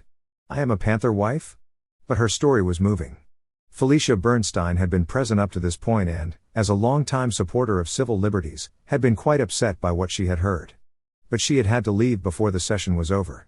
Each guest, as he left, was presented with a sheet of paper and asked to do one of 3 things: pledge a contribution to the defense fund, lend his name to an advertisement that was to appear in the New York Times, or to make his home available for another party and fundraising event.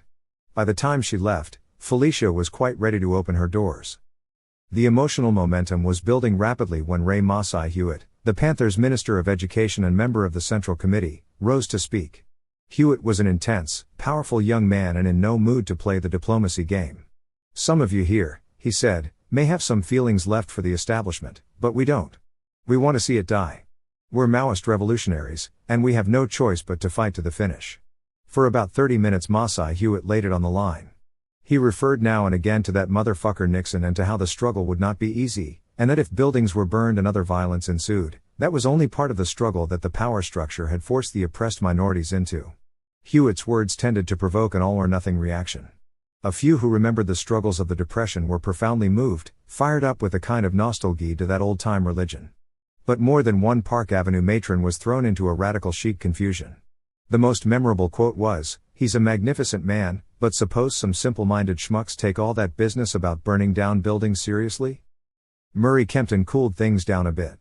He stood up and, in his professorial way, in the tweedy tones of the lecturer who clicks his pipe against his teeth like a mental metronome, he summed up the matter. Dependable old Murray put it all in the more comfortable terms of reasoned devout, after the manner of a lead piece in the periodicals he worshipped, The New Statesman and The Spectator. Murray, it turned out, was writing a book on the Panthers and otherwise doing his best for the cause. Yes, Maasai Hewitt may have set the message down too hard, but that was of little consequence. In no time at all another party for the Panthers had been arranged. And this time in the home of one of the most famous men in the United States, Leonard Bernstein. "Who do you call to give a party?" says Richard Feigen. "Who do you call to give a party?" And all at once the candid voice of Radical Chic, just ringing out like that, seems about to drop Don Cox, Field Marshal of the Black Panthers, in his tracks, by Lenny's grand piano. He just stares at Feigen, this Yale-style blonde in a tuxedo, and from that moment on, the evening begins to take on a weird reversal. Rather than Cox being in the role of the black militant mau-mauing the rich white liberals, he is slowly backed into a weird corner. Afro, goatee, turtleneck and all, he has to be the diplomat. He has to play that all-time loser role of the house guest trying to deal with a bunch of leaping, prancing, palsied happy slobber St. Bernards. It's a ballbreaker, and no wonder. For what man in all history has ever before come face to face with naked white Radical Chic running ecstatically through a Park Avenue duplex and letting it all hang out?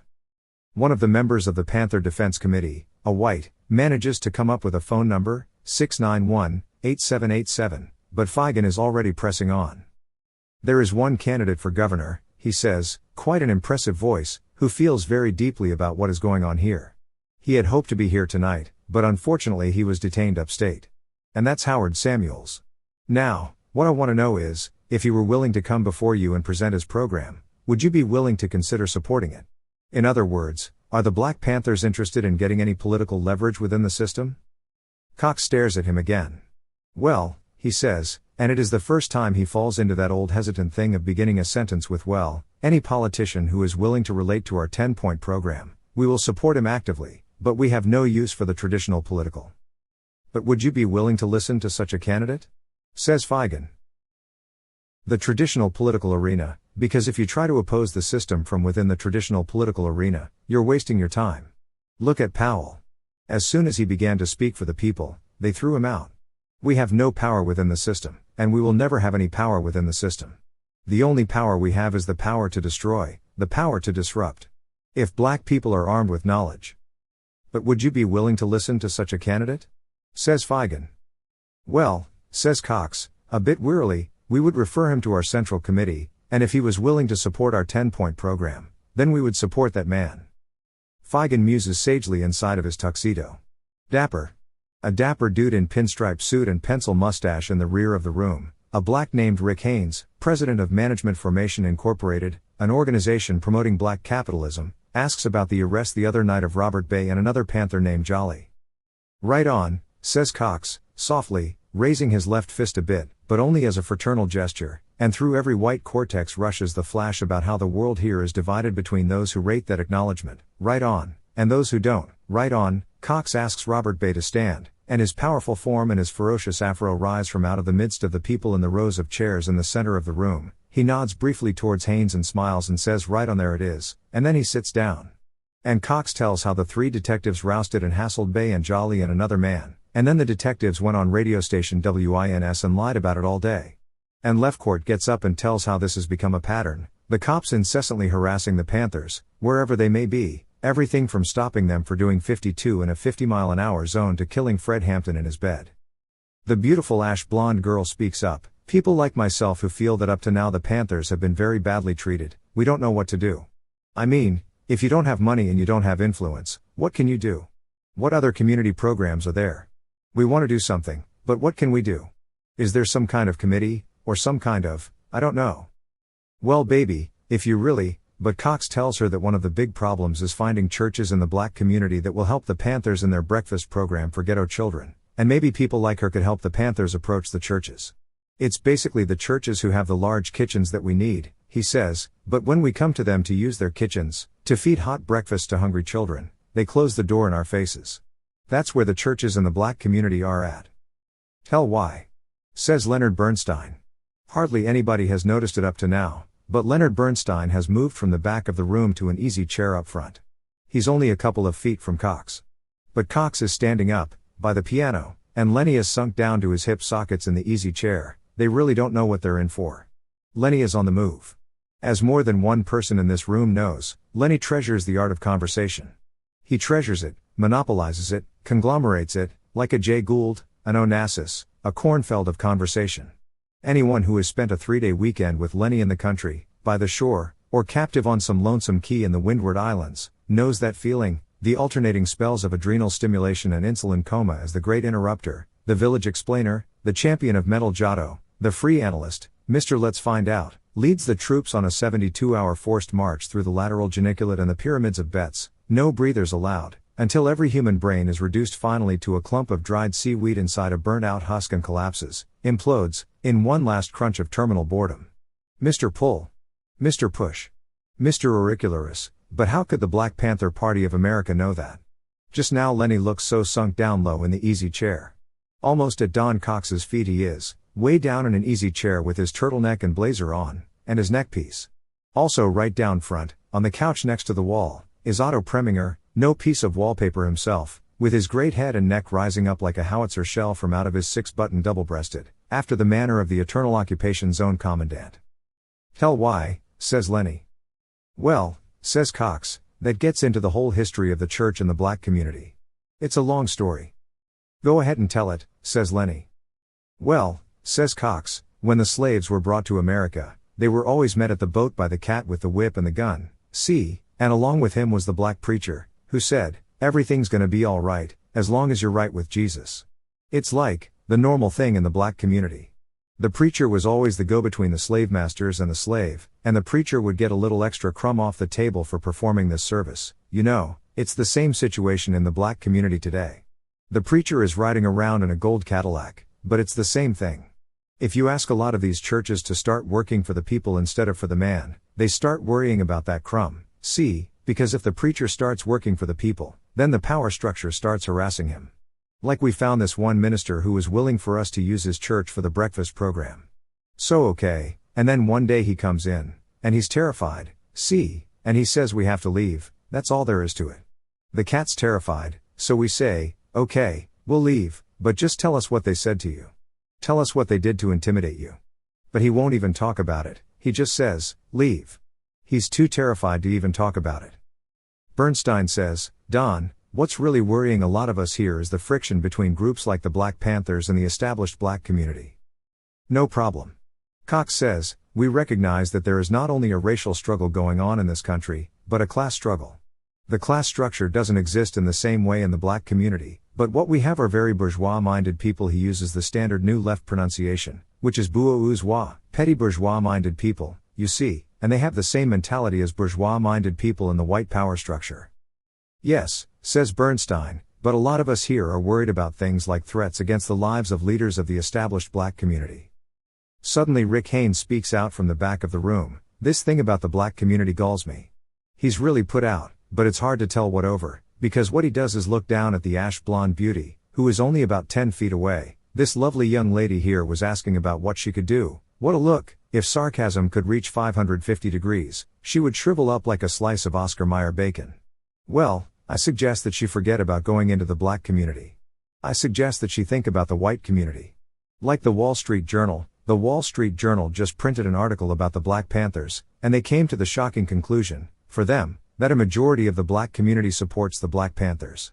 Well, I suggest that this lovely young lady gets somebody like her daddy, who just might have a little more pull than she does, to call up the Wall Street Journal and congratulate them when they write it straight like that. Just call up and say, we like that. The name of the game is to use the media, because the media have been using us. Right on, says Don Cox. Curiously, Ash Blonde doesn't seem particularly taken aback by all this. If this dude in a pinstripe suit thinks he's going to keep her off the all-weather Panther committee, he's bananas. And if they think this is going to deflect Leonard Bernstein, they're all out to lunch. About 5 people are talking at once, Quat, Lefcourt, Lenny, Cox, Barbara Walters is on the edge of her chair, bursting to ask a question, but it is the past master who cuts through. I want to know what the Panthers' attitude is toward the threats against these black leaders. Says Lenny. Left court. The lawyer jumps up. Mr. Bernstein. Stein. Roars Lenny. He's become a veritable tiger, except that he has sunk down so low into the Margaret Owen billows of the easy chair, with his eyes peering up from way down in the downy hollow, that everything he says seems to be delivered into the left knee of Don Cox. Mr. Bernstein, says left court, every time there are threats, every time there is violence, it's used as an indictment of the Black Panthers, even if they had nothing whatsoever to do with it. I'm hip, says Lenny. That's what I'm trying to establish. I just want to get an answer to the question. Left court, quat, half a dozen people it seems like, are talking, telling Lenny how the threats he is talking about, against Whitney Young and Roy Wilkins, were in 1967, before the Panthers were even in existence in New York, and the people arrested in the so-called conspiracy allegedly belonged to an organization called Revolutionary Action Movement, and how the cops, the newspapers, TV, like to aim everything at the Panthers. I think everybody in this room buys that, says Bernstein, and everybody buys the distinction between what the media, what the newspapers and television say about the Panthers and what they really are. But this thing of the threats is in our collective memory. Bayard Rustin was supposed to be here tonight, but he isn't here, and for an important reason. The reason he isn't here tonight is that he was warned that his life would be in danger, and that's what I want to know about. It's a gasper, this remark. Left court and quat start talking, but then, suddenly, before Don Cox can open his mouth, Lenny reaches up from out of the depths of the easy chair and hands him a mint. There it is, rising up on the tips of his fingers, a mint. It is what is known as a puffed mint, an after-dinner mint, of the sort that suddenly appears on the table in little silver Marthinson bowls, as if deposited by the mint fairy, along with the coffee, but before the ladies leave the room, a mint so small, fragile, angel white and melt crazed that you have to pick it up with the papilla of your forefinger and thumb lest it get its thing on a straightaway, namely, one tiny sweet salivary peppermint melt, in mid-air, so to speak, just so. Cox takes the mint and stares at Bernstein with a strange plexiglass gaze, this little man sitting down around his kneecaps with his groovy gear and love beads on. Finally Cox comes around. We don't know anything about that, he says. We don't threaten anybody. Like, we only advocate violence in self-defense, because we are a colonial people in a capitalist country, you know? And the only thing we can do is defend ourselves against oppression. Quad is trying to steer the whole thing away, but suddenly Otto Preminger speaks up from the sofa where he's sitting, also just a couple of feet from Cox. He used von important word, then he looks at Cox. You said this is the most repressive country in the world. I don't believe that. Cox says, let me answer the question. Lenny breaks in. When you say capitalist in that pejorative tone, it reminds me of Stokely. When you read Stokely's statement in the New York Review of Books, there's only one place where he says what he really means, and that's way down in paragraph 28 or something, and you realize he is talking about setting up a socialist government. Preminger is still talking to Cox. Do you mean that this government is more repressive than the government of Nigeria? I don't know anything about the government of Nigeria, says Cox. Let me answer the question. You don't even listen to the question, says Preminger. How can you answer the question? Let me answer the question, Cox says, and he says to Lenny, we believe that the government is obligated to give every man employment or a guaranteed income, but if the white businessman will not give full employment, then the means of production should be taken from the businessman and placed in the community, with the people. Lenny says, how? I dig it. But how? Right on. Someone in the back digs it, too. Right on. Julie Belafonte pipes up, that's a very difficult question.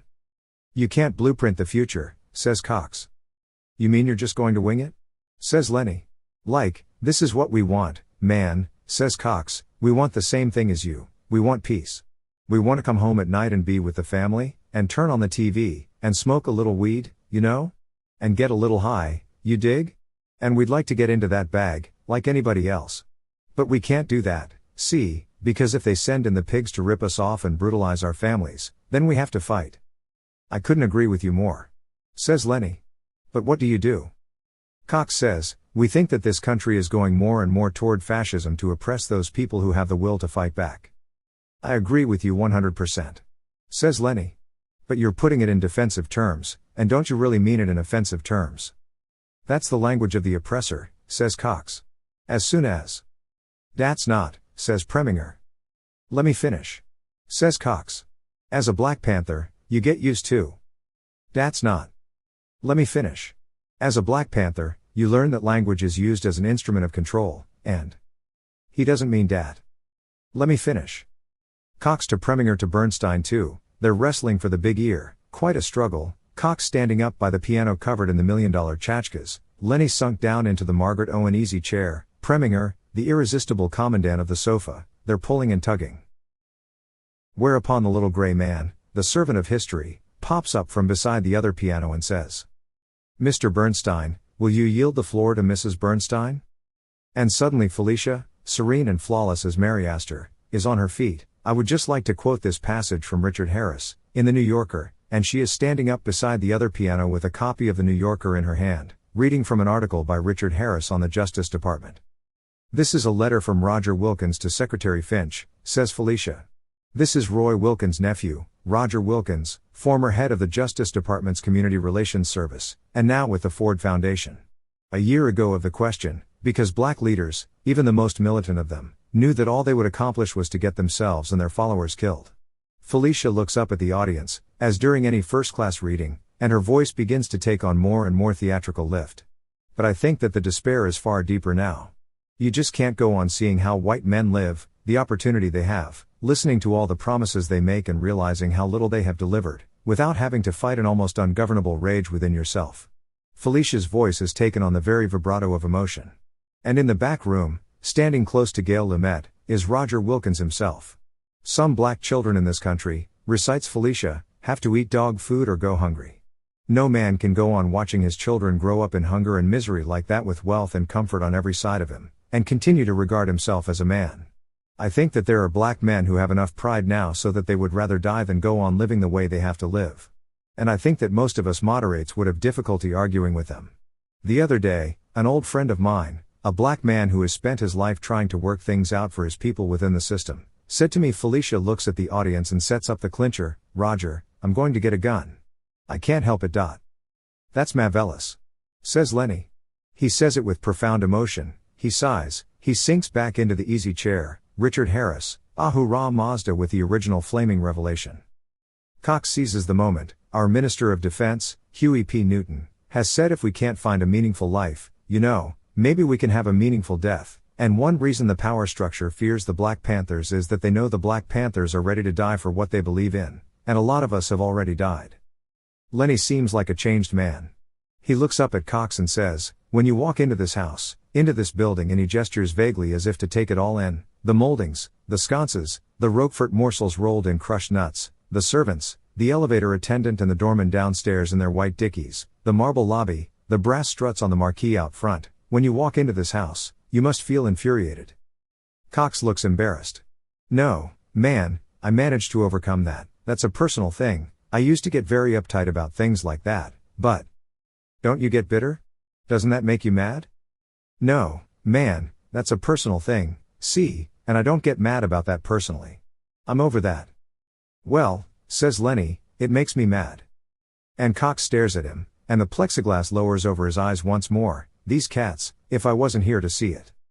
"This is a very paradoxical situation," says Lenny.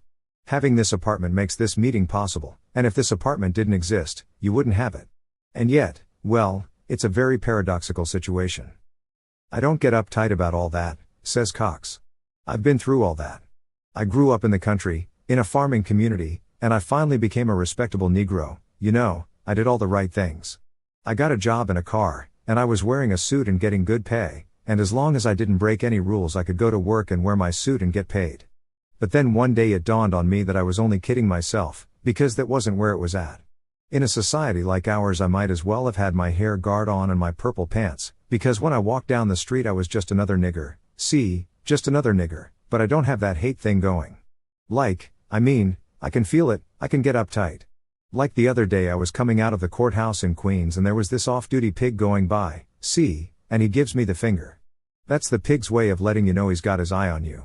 He gives me the finger, and for some reason or other, this kind of got the old anger boiling, God, says Lenny, and he swings his head around toward the rest of the room. Most of the people in this room have had a problem about being unwanted. Most of the people in this room have had a problem about being unwanted. There it is. It's an odd feeling.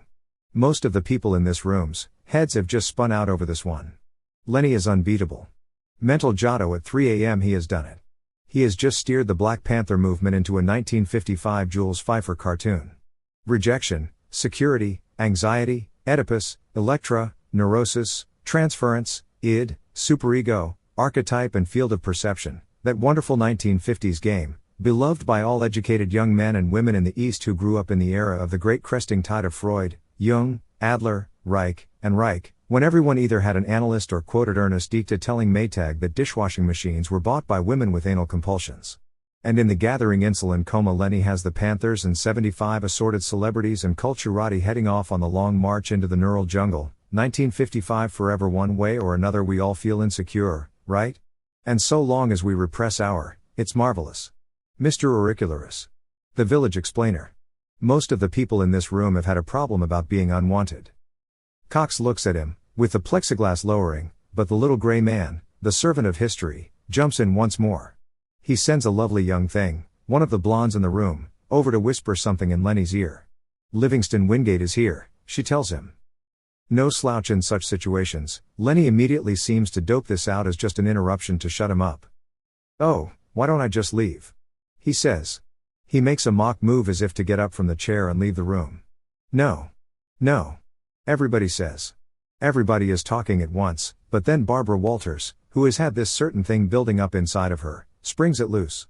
Everybody knows that voice, Barbara Walters of the Today Show, televised coast to coast every morning, a mid-Atlantic voice, several miles east of Newfoundland and heading for Blackpool, and she leans forward, sitting in the third row in her checked pantsuit with the great fur collar.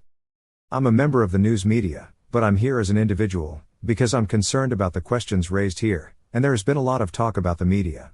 Last year we interviewed Mrs. Eldridge Cleaver, Kathleen Cleaver, and it was not an edited report or anything of that sort. She had a chance to say whatever she wanted, and this is a very knowledgeable, very brilliant, very articulate woman, and I asked her, I said, I have a child, and you have a child, and I said, do you see any possibility that our children will be able to grow up and live side by side in peace and harmony? And she said, not with the conditions that prevail in this society today, not without the overthrow of the system. So I asked her, how do you feel, as a mother, about the prospect of your child being in that kind of confrontation, a nation in flames? And she said, let it burn. And I said, what about your own child?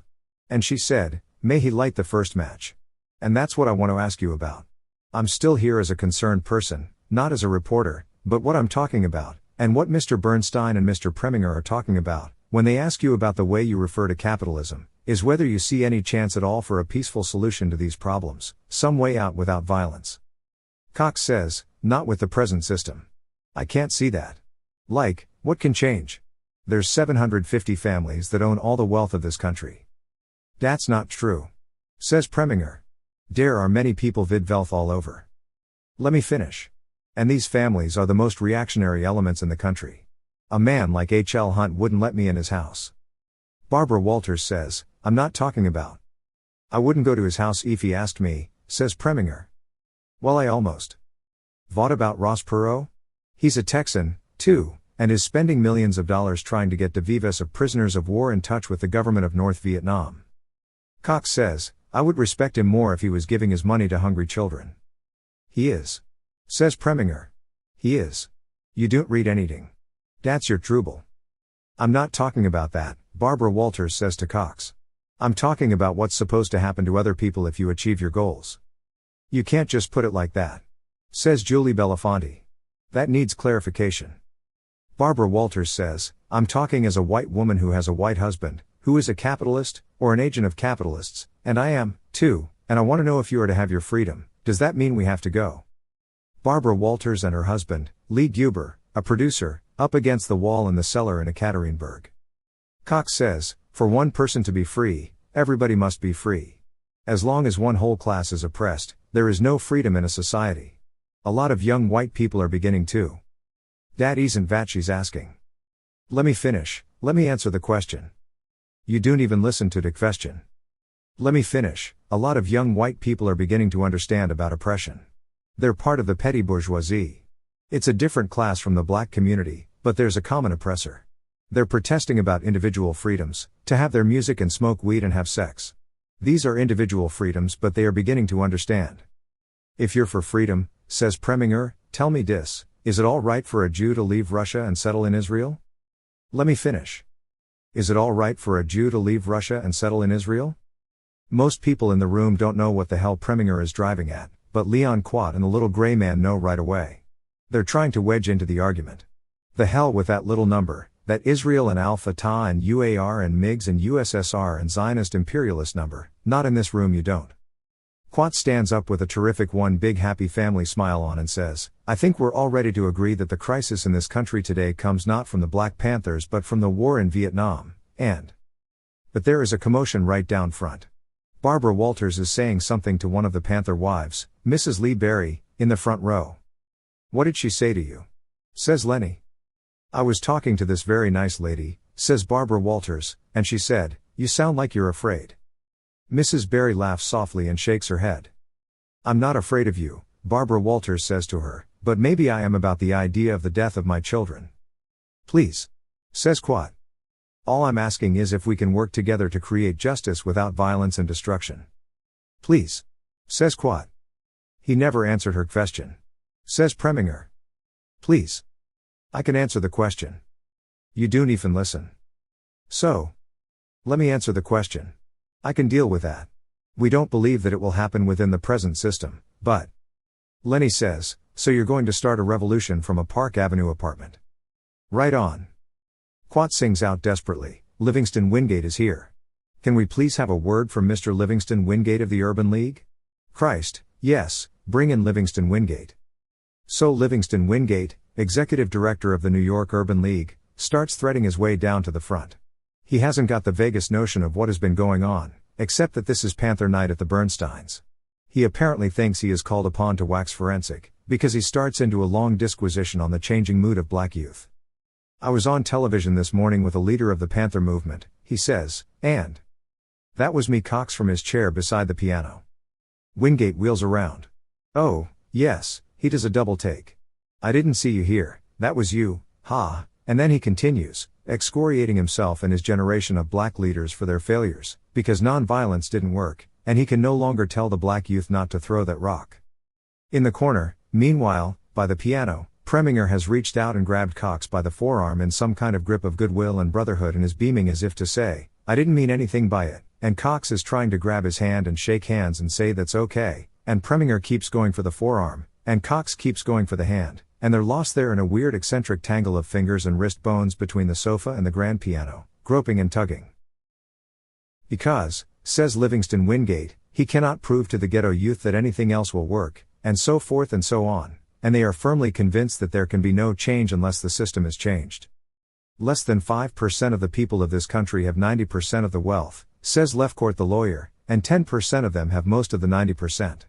The mass of the people by following the system can never make changes, and there is no use continuing to tell people about constitutional guarantees, either. Leon and I could draw up a constitution that would give us all the power, and we could make it so deep and legitimate that you would have to kill us to change it. Julie Belafonte rises up in front and says, then we'll kill you. Power to the people. Says Leon Quat, and all rise to their feet, and Charlotte Curtis puts the finishing touches in her notebook, and the white servants wait patiently in the wings to wipe the drink rings off the Amboina tables. Still wound up with the excitement of the mental giotto they had all just been through, Lenny, Felicia and Don Cox kept on talking there in the duplex, long after most guests had gone, up to about 10 p.m., in fact. Lenny and Felicia knew they had been through a unique experience, but they had no idea of the furor that was going to break the next day when Charlotte Curtis' account of the party would appear in the New York Times. The story appeared in two forms. A preliminary report rushed through for the first edition, which reaches the streets about 10:30 p.m., and a much fuller one for the late city edition, the one most New Yorkers see in the morning. Neither account was in any way critical of what had gone on. Even after reading them, Lenny and Felicia probably had little inkling of what was going to happen next. The early version began. Mrs. Leonard Bernstein, who has raised money for such diverse causes as indigent Chileans, the New York Philharmonic, Church World Service, Israeli student scholarships, emotionally disturbed children, the New York Civil Liberties Union, a Greek boys' school and another Mother for Peace, was into what she herself admitted yesterday was a whole new thing. She gave a cocktail party for the Black Panthers. Not a frivolous party, she explained before perhaps 30 guests arrived, but a chance for all of us to hear what's happening to them. They've really been treated very inhumanely. Felicia herself couldn't have asked for it to be put any better. In the later edition it began, Leonard Bernstein and a Black Panther leader argued the merits of the Black Panther Party's philosophy before nearly 90 guests last night in the Bernstein's elegant Park Avenue duplex, and went on to give some of the dialogue of Lenny's, Cox's and Preminger's argument over Panther tactics and Lenny's refrain of "I dig it." There was also a picture of Cox standing beside the piano and talking to the group, with Felicia in the background. No one in the season of Radical Chic could have asked for better coverage. It took up a whole page in the fashion section, along with ads for B. Altman's, Edith Imra wigs, fur coats, the Sherry Netherland Hotel, and the Sun and Surf, Palm Beach. What the Bernsteins probably did not realize at first was that the story was going out on the New York Times news service wires. In other cities throughout the United States and Europe it was played on page 1, typically, to an international chorus of horse laughs or nausea, depending on one's Weltanschauung. The English, particularly, milked the story for all it was worth and seemed to derive one of the great cackles of the year from it. By the second day, however, Friday, the Bernsteins certainly knew they were in for it. The Times ran an editorial on the party. It was headed "False Note on Black Panthers." Emergence of the Black Panthers as the romanticized darlings of the politico-cultural jet set is an affront to the majority of Black Americans. This so-called party, with its confusion of Mao-Marxist ideology and fascist paramilitarism, is fully entitled to protection of its members' constitutional rights. It was to make sure that those rights are not abridged by persecution masquerading as law enforcement that a committee of distinguished citizens has recently been formed, a group headed by Arthur Goldberg that sought to investigate the killing of Fred Hampton by Chicago police. In contrast, the group Therapy Plus fundraising soiree at the home of Leonard Bernstein, as reported in this newspaper yesterday, represents the sort of elegant slumming that degrades patrons and patronized alike. It might be dismissed as guilt-relieving fun spiked with social consciousness, except for its impact on those blacks and whites seriously working for complete equality and social justice. It mocked the memory of Martin Luther King Jr., whose birthday was solemnly observed throughout the nation yesterday. Black Panthers on a Park Avenue pedestal create one more distortion of the Negro image. Responsible black leadership is not likely to cheer as the beautiful people create a new myth that Black Panther is beautiful. Elegant slumming, mocked the memory of Martin Luther King, Black Panthers on a Park Avenue pedestal, the beautiful people, it was a stunner. And this was not the voice of some right-wing columnist like William Buckley, although he would be heard from. This was an editorial, on the editorial page, underneath the Eagle medallion with all the news that's fit to print and established 1851 on it, in the very New York Times itself. Felicia spoke to Charlotte Curtis, and Charlotte Curtis agreed with her that the Times was wrong to characterize the party as elegant slumming. The following week she wrote a story testifying to the sincerity of many society figures, including Felicia, who had worked diligently for the less fortunate. But she stood by her original story down to the last detail. Felicia seemed to accept this in good grace. But Lenny was not so sure. The whole thing sounded like a put-up job. Look at it this way, they held a meeting, not a party, but a meeting, in his home on one of the most important issues of the day, and the Times chose to run a story not by Homer Biggert or Harrison Salisbury, but by a society writer who puts in a lot of harebrained details about his black watch pants and a lot of sappy quotes he never uttered, right? This sets him up like a dummy for a roundhouse right from the cheap seats, the editorial about elegant slumming and the mockery of the memory of Martin Luther King. Not only that, he himself was already beginning to be mocked in New York in the old word-of-mouth carnival. It was unbelievable. Cultivated people, intellectuals, were characterizing him as a masochist and this was the really cruel part, as the David Susskind of American music. Felicia sat down that very day, Friday, and wrote an aggrieved but calmly worded letter to the Times. As a civil libertarian, I asked a number of people to my house on January 14 in order to hear the lawyer and others involved with the Panther 21 discuss the problem of civil liberties as applicable to the men now waiting trial, and to help raise funds for their legal expenses. Those attending included responsible members of the black leadership as well as distinguished citizens from a variety of walks of life, all of whom share common concern on the subject of civil liberties and equal justice under our laws. The outcome of the Panther 21 trial will be determined by the judge and jury. That was not our concern. But the ability of the defendants to prepare a proper defense will depend on the help given prior to the trial, and this help must not be denied because of lack of funds. It was for this deeply serious purpose that our meeting was called. The frivolous way in which it was reported as a fashionable event is unworthy of the Times, and offensive to all people who are committed to humanitarian principles of justice. Felicia delivered the letter in person to the Times that afternoon. The Bernsteins picked up Saturday's paper, and no letter. In fact, it did not appear until Wednesday, after the publication of a letter from someone named Porter saying things like, "We shall soon witness the birth of local Rent-a-Panther organizations." This fed the conspiracy theory, at least in the Bernstein household. By now columnists all over the place were taking their whack at the affair.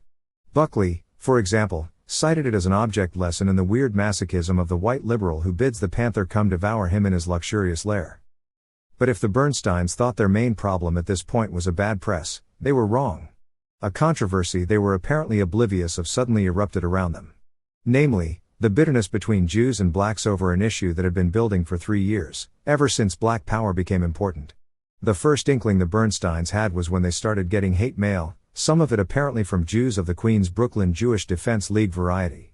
Then the League's national chairman, Rabbi Meir Kahane, blasted Lenny publicly for joining a trend in liberal and intellectual circles to lionize the Black Panthers. "We defend the right of blacks to form defense groups, but they've gone beyond this to a group which hates other people.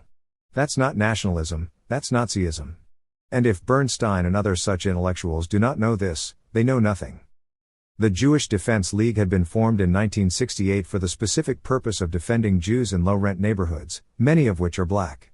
But even many wealthier and more cultivated Jews, who look at the Defense League as somewhat extremist, low rent and gauche, agreed essentially with the point Kahane was making. One of the ironies of the history of the Jews in America was that their long championship of black civil liberties had begun to backfire so badly in the late 1960s. As Seymour Lipset has put it, the integrationist movement was largely an alliance between Negroes and Jews, who, to a considerable extent, actually dominated it. Many of the interracial civil rights organizations have been led and financed by whites, and the majority of their white members have been Jews. Insofar as a Negro effort emerged to break loose from involvement with whites, from domination of the civil rights struggle by white liberals, it meant concretely a break with Jews, for they were the whites who were active in these movements. The black nationalist leadership had to push whites, Jews, out of the way, and to stop white, Jewish, interference in order to get whites, Jews, off their backs. "If you're for freedom," says Otto Preminger, "tell me dis, is it all right for a Jew to leave Russia and settle in Israel?" Meanwhile, black power groups such as SNCC and the Black Panthers were voicing support for the Arabs against Israel. This sometimes looked like a mere matter of black nationalism. After all, Egypt was a part of Africa, and black nationalist literature sometimes seemed to identify the Arabs as blacks fighting the white Israelis. Or else it looked like merely a commitment to world socialism. The Soviet Union and China supported the Arabs against the imperialist tools, the Israelis.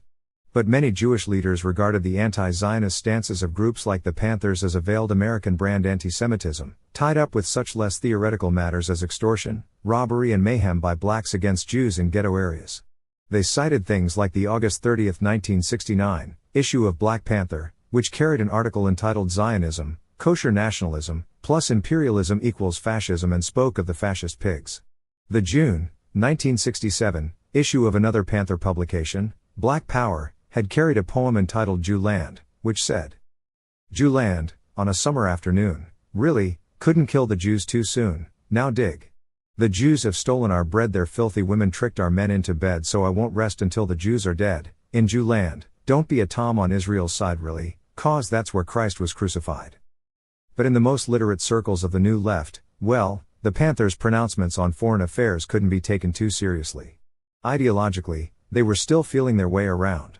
To be a Ouya Zionist about the whole thing was to be old-fashioned, middle-class, middle-aged, suburban, oceanside Cedarhurstian, in an age when the youth of the New Left had reprogrammed the whole circuitry of left opposition to oppression.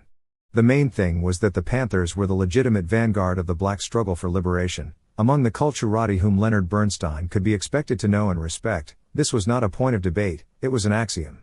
The chief theoretical organ of radical chic, the New York Review of Books, regularly cast Huey Newton and Eldridge Cleaver as the Simon Bolivar and José Martí of the black ghettos. On August 24, 1967, the New York Review of Books paid homage to the summer urban riot season by printing a diagram for the making of a Molotov cocktail on its front page. In fact, the journal was sometimes referred to good-naturedly as the Parlor Panther, with the R spelling of parlor being an allusion to its concurrent motif of Anglophilia. The review's embracing of such apparently contradictory attitudes, the nitty-gritty of the ghetto warriors and the preciosity of traditional English levis and Loomis intellectualism, was really no contradiction at all, of course. It was merely the essential double-track mentality of radical chic, nostalgie de la boue and high protocol, in its literary form. In any case, given all this, People like Lenny and Felicia could hardly have been expected to comprehend a complex matter like the latter-day friction between blacks and Jews. To other people involved in radical chic, however, the picture was now becoming clear as day. This was no time for Custer's last stand. This was time to panic. Two more couples had already agreed to give parties for the Panthers, Peter and Cherry Duchin and Frank and Domna Stanton. The Duchins had already gotten some of the static themselves. Peter had gone to Columbus, Ohio, with his orchestra, and the way some of the locals let him have it. All because Charlotte Curtis' article had quoted Cherry saying how thrilled she was at the prospect of meeting her first Black Panther at Felicia's. Columbus freaking Ohio, yet. Nor did it take the Stantons long to put two and two together. Frank Stanton, the entrepreneur, not the broadcaster, had a duplex co-op that made Lenny's look like a fourth-floor walk-up. It had marble floors, apricot velvet walls, trompe-l'oeil murals in the dining room, the works. A few photos of the Panthers against this little backdrop, well, you could write the story yourself. On Saturday evening, the 24th, the Duchins, the Stantons, Sidney, and Gail Lumet, and Lenny and Felicia met at the Bernsteins to try to think out the whole situation. Sidney Lumet was convinced that a new era of McCarthyism had begun. It was a little hard to picture the editorial and women's page staffs of the Times as the new Joe McCarthy, but damn it, the Times was pushing its own pet organizations, the NAACP, the Urban League, the Urban Coalition, and so on. Why did it look like the Times always tried to punish prominent Jews who refused to lie down and play good solid burgers? Who was it who said the Times was a Catholic newspaper run by Jews to fool the Protestants? Some professor at Columbia. In any case, they were now all too exposed to do the Panthers any good by giving parties for the Panthers in their homes. They would do better to work through organizations like the NAACP Legal Defense Fund. Lenny couldn't get over the whole affair. Earlier in the evening he had talked to a reporter and told him it was nauseating. The so-called party for the Panthers had not been a party at all. It had been a meeting. There was nothing social about it. As to whether he thought because parties were held in the homes of socially prominent people simply because the living rooms were large and the acoustics were good, he didn't say. In any case, he and Felicia didn't give parties, and they didn't go to parties, and they were certainly not in anybody's jet set. And they were not masochists, either. So 4 nights later Lenny, in a tuxedo, and Felicia, in a black dress, walked into a party in the triplex of one of New York's great hostesses, overlooking the East River, on the street of social dreams, East 52nd, and right off the bat some woman walks right up to him and says, "Lenny, I just think you're a masochist." It was unbelievable. The panic turned out to be good for the Friends of the Earth, somewhat the way the recession has been bad for the Four Seasons but good for Rikers. Many matrons, such as Cherry Duchin, turned their attention toward the sables, cheetahs and leopards, once the Panthers became radioactive. The Stantons, meanwhile, dropped their plans for a Panther party and had one instead for the Buddhists, and Richard Feigen dropped his plans for a party because of the Panthers' support for Al Fatah. Leonard Bernstein went off to England to rehearse with the London Symphony Orchestra for an already scheduled performance in the Royal Albert Hall. He couldn't have been very sorry about the trip. Unbelievable hostility was still bubbling around him. In Miami, Jewish pickets forced a movie house to withdraw a film of Lenny conducting the Israel Philharmonic on Mount Scopus in celebration of Israel's victory in the Six-Day War. In general, the radically chic made a strategic withdrawal, denouncing the witch hunt of the press as they went. There was brief talk of a whole series of parties for the Panthers in and around New York, by way of showing the world that socialites and culturati were ready to stand up and be counted in defense of what the Panthers, and, for that matter, the Bernsteins, stood for. But it never happened. In fact, if the socialites already in line for Panther parties had gone ahead and given them in clear defiance of the opening round of attacks on the Panthers and the Bernsteins, they might well have struck an extraordinary counterblow in behalf of the movement. This is, after all, a period of great confusion among culturati and liberal intellectuals generally, and one in which a decisive display of conviction and self-confidence can be overwhelming. But for the radically chic to have fought back in this way would have been a violation of their own innermost convictions. Radical chic, after all, is only radical in style. In its heart it is part of society and its traditions. Politics, like rock, pop, and camp, has its uses, but to put one's whole status on the line for nostalgie de la boue in any of its forms would be unprincipled. Meanwhile, the damnable press dogged Lenny even in London. A United Press International reporter interviewed him there and sent out a story in which Lenny said, "They, the Panthers, are a bad lot. They have behaved very badly. They have laid their own graves. It was the Panthers themselves who spoiled the deal, they won't be rational." The next day Lenny told a New York Times reporter that the UPI story was nonsense. He didn't remember what he had said, but he hadn't said anything like that. At the same time, he released a statement that he had actually drawn up in New York before he left. It said that there had been no party for the Panthers in his home in the first place. It had been a meeting, and the only concern at our meeting was civil liberties. If we deny these Black Panthers their democratic rights because their philosophy is unacceptable to us, then we are denying our own democracy. He now made it clear that he was opposed to their philosophy, however. It is not easy to discern a consistent political philosophy among the Black Panthers, but it is reasonably clear that they are advocating violence against their fellow citizens, the downfall of Israel, the support of al-Fatah and other similarly dangerous and ill-conceived pursuits. To all of these concepts I am vigorously opposed and will fight against them as hard as I can. And still this damn nauseating Führer would not lie down and die. Wouldn't you know it, 2 days after the, meeting, on the very day he and Felicia were reeling from the Times editorial, Daniel Patrick Moynihan, that renegade, had been down in Washington writing his famous benign neglect memo to Nixon. In it Moynihan had presented him and Felicia and their party as Exhibit A of the way Black revolutionaries like the Panthers had become the culture heroes of the beautiful people. Couldn't you just see Nixon sitting in the Oval Room and clucking and fuming and muttering things like rich snob bums as he read? You perhaps did not note on the Society page of yesterday's Times that Mrs. Leonard Bernstein gave a cocktail party on Wednesday to raise money for the Panthers. Mrs. W. Vincent Astor was among the guests. Mrs. Peter Duchin, the rich blonde wife of the orchestra leader, was thrilled. "I've never met a Panther," she said. "This is a first for me." On February 29 someone leaked the damned memo to the damn New York Times, and that did it. Now he was invested, installed, inaugurated, instituted, transmogrified as Mr. Parlor Panther for all time. The part about their cocktail party was right in the same paragraph with the phrase benign neglect. And it didn't particularly help the situation that Mrs. Astor got off a rapid letter to the Times informing them that she was not at the party. She received an invitation, like all sorts of other people, she supposed, but, in fact, she had not gone. Thanks a lot, Brooke Astor. Fools, bores, Philistines, Birchers, B'nai B'rithis, Defense Leaguers, Hadassah Theatre Party Piranhas, UJ Aviators, Concert Hall Irishmen, Wasp Ignoraci, Toads, newspaper readers, they were booing him, Leonard Bernstein, the egregio maestro, boo-oh. No two ways about it.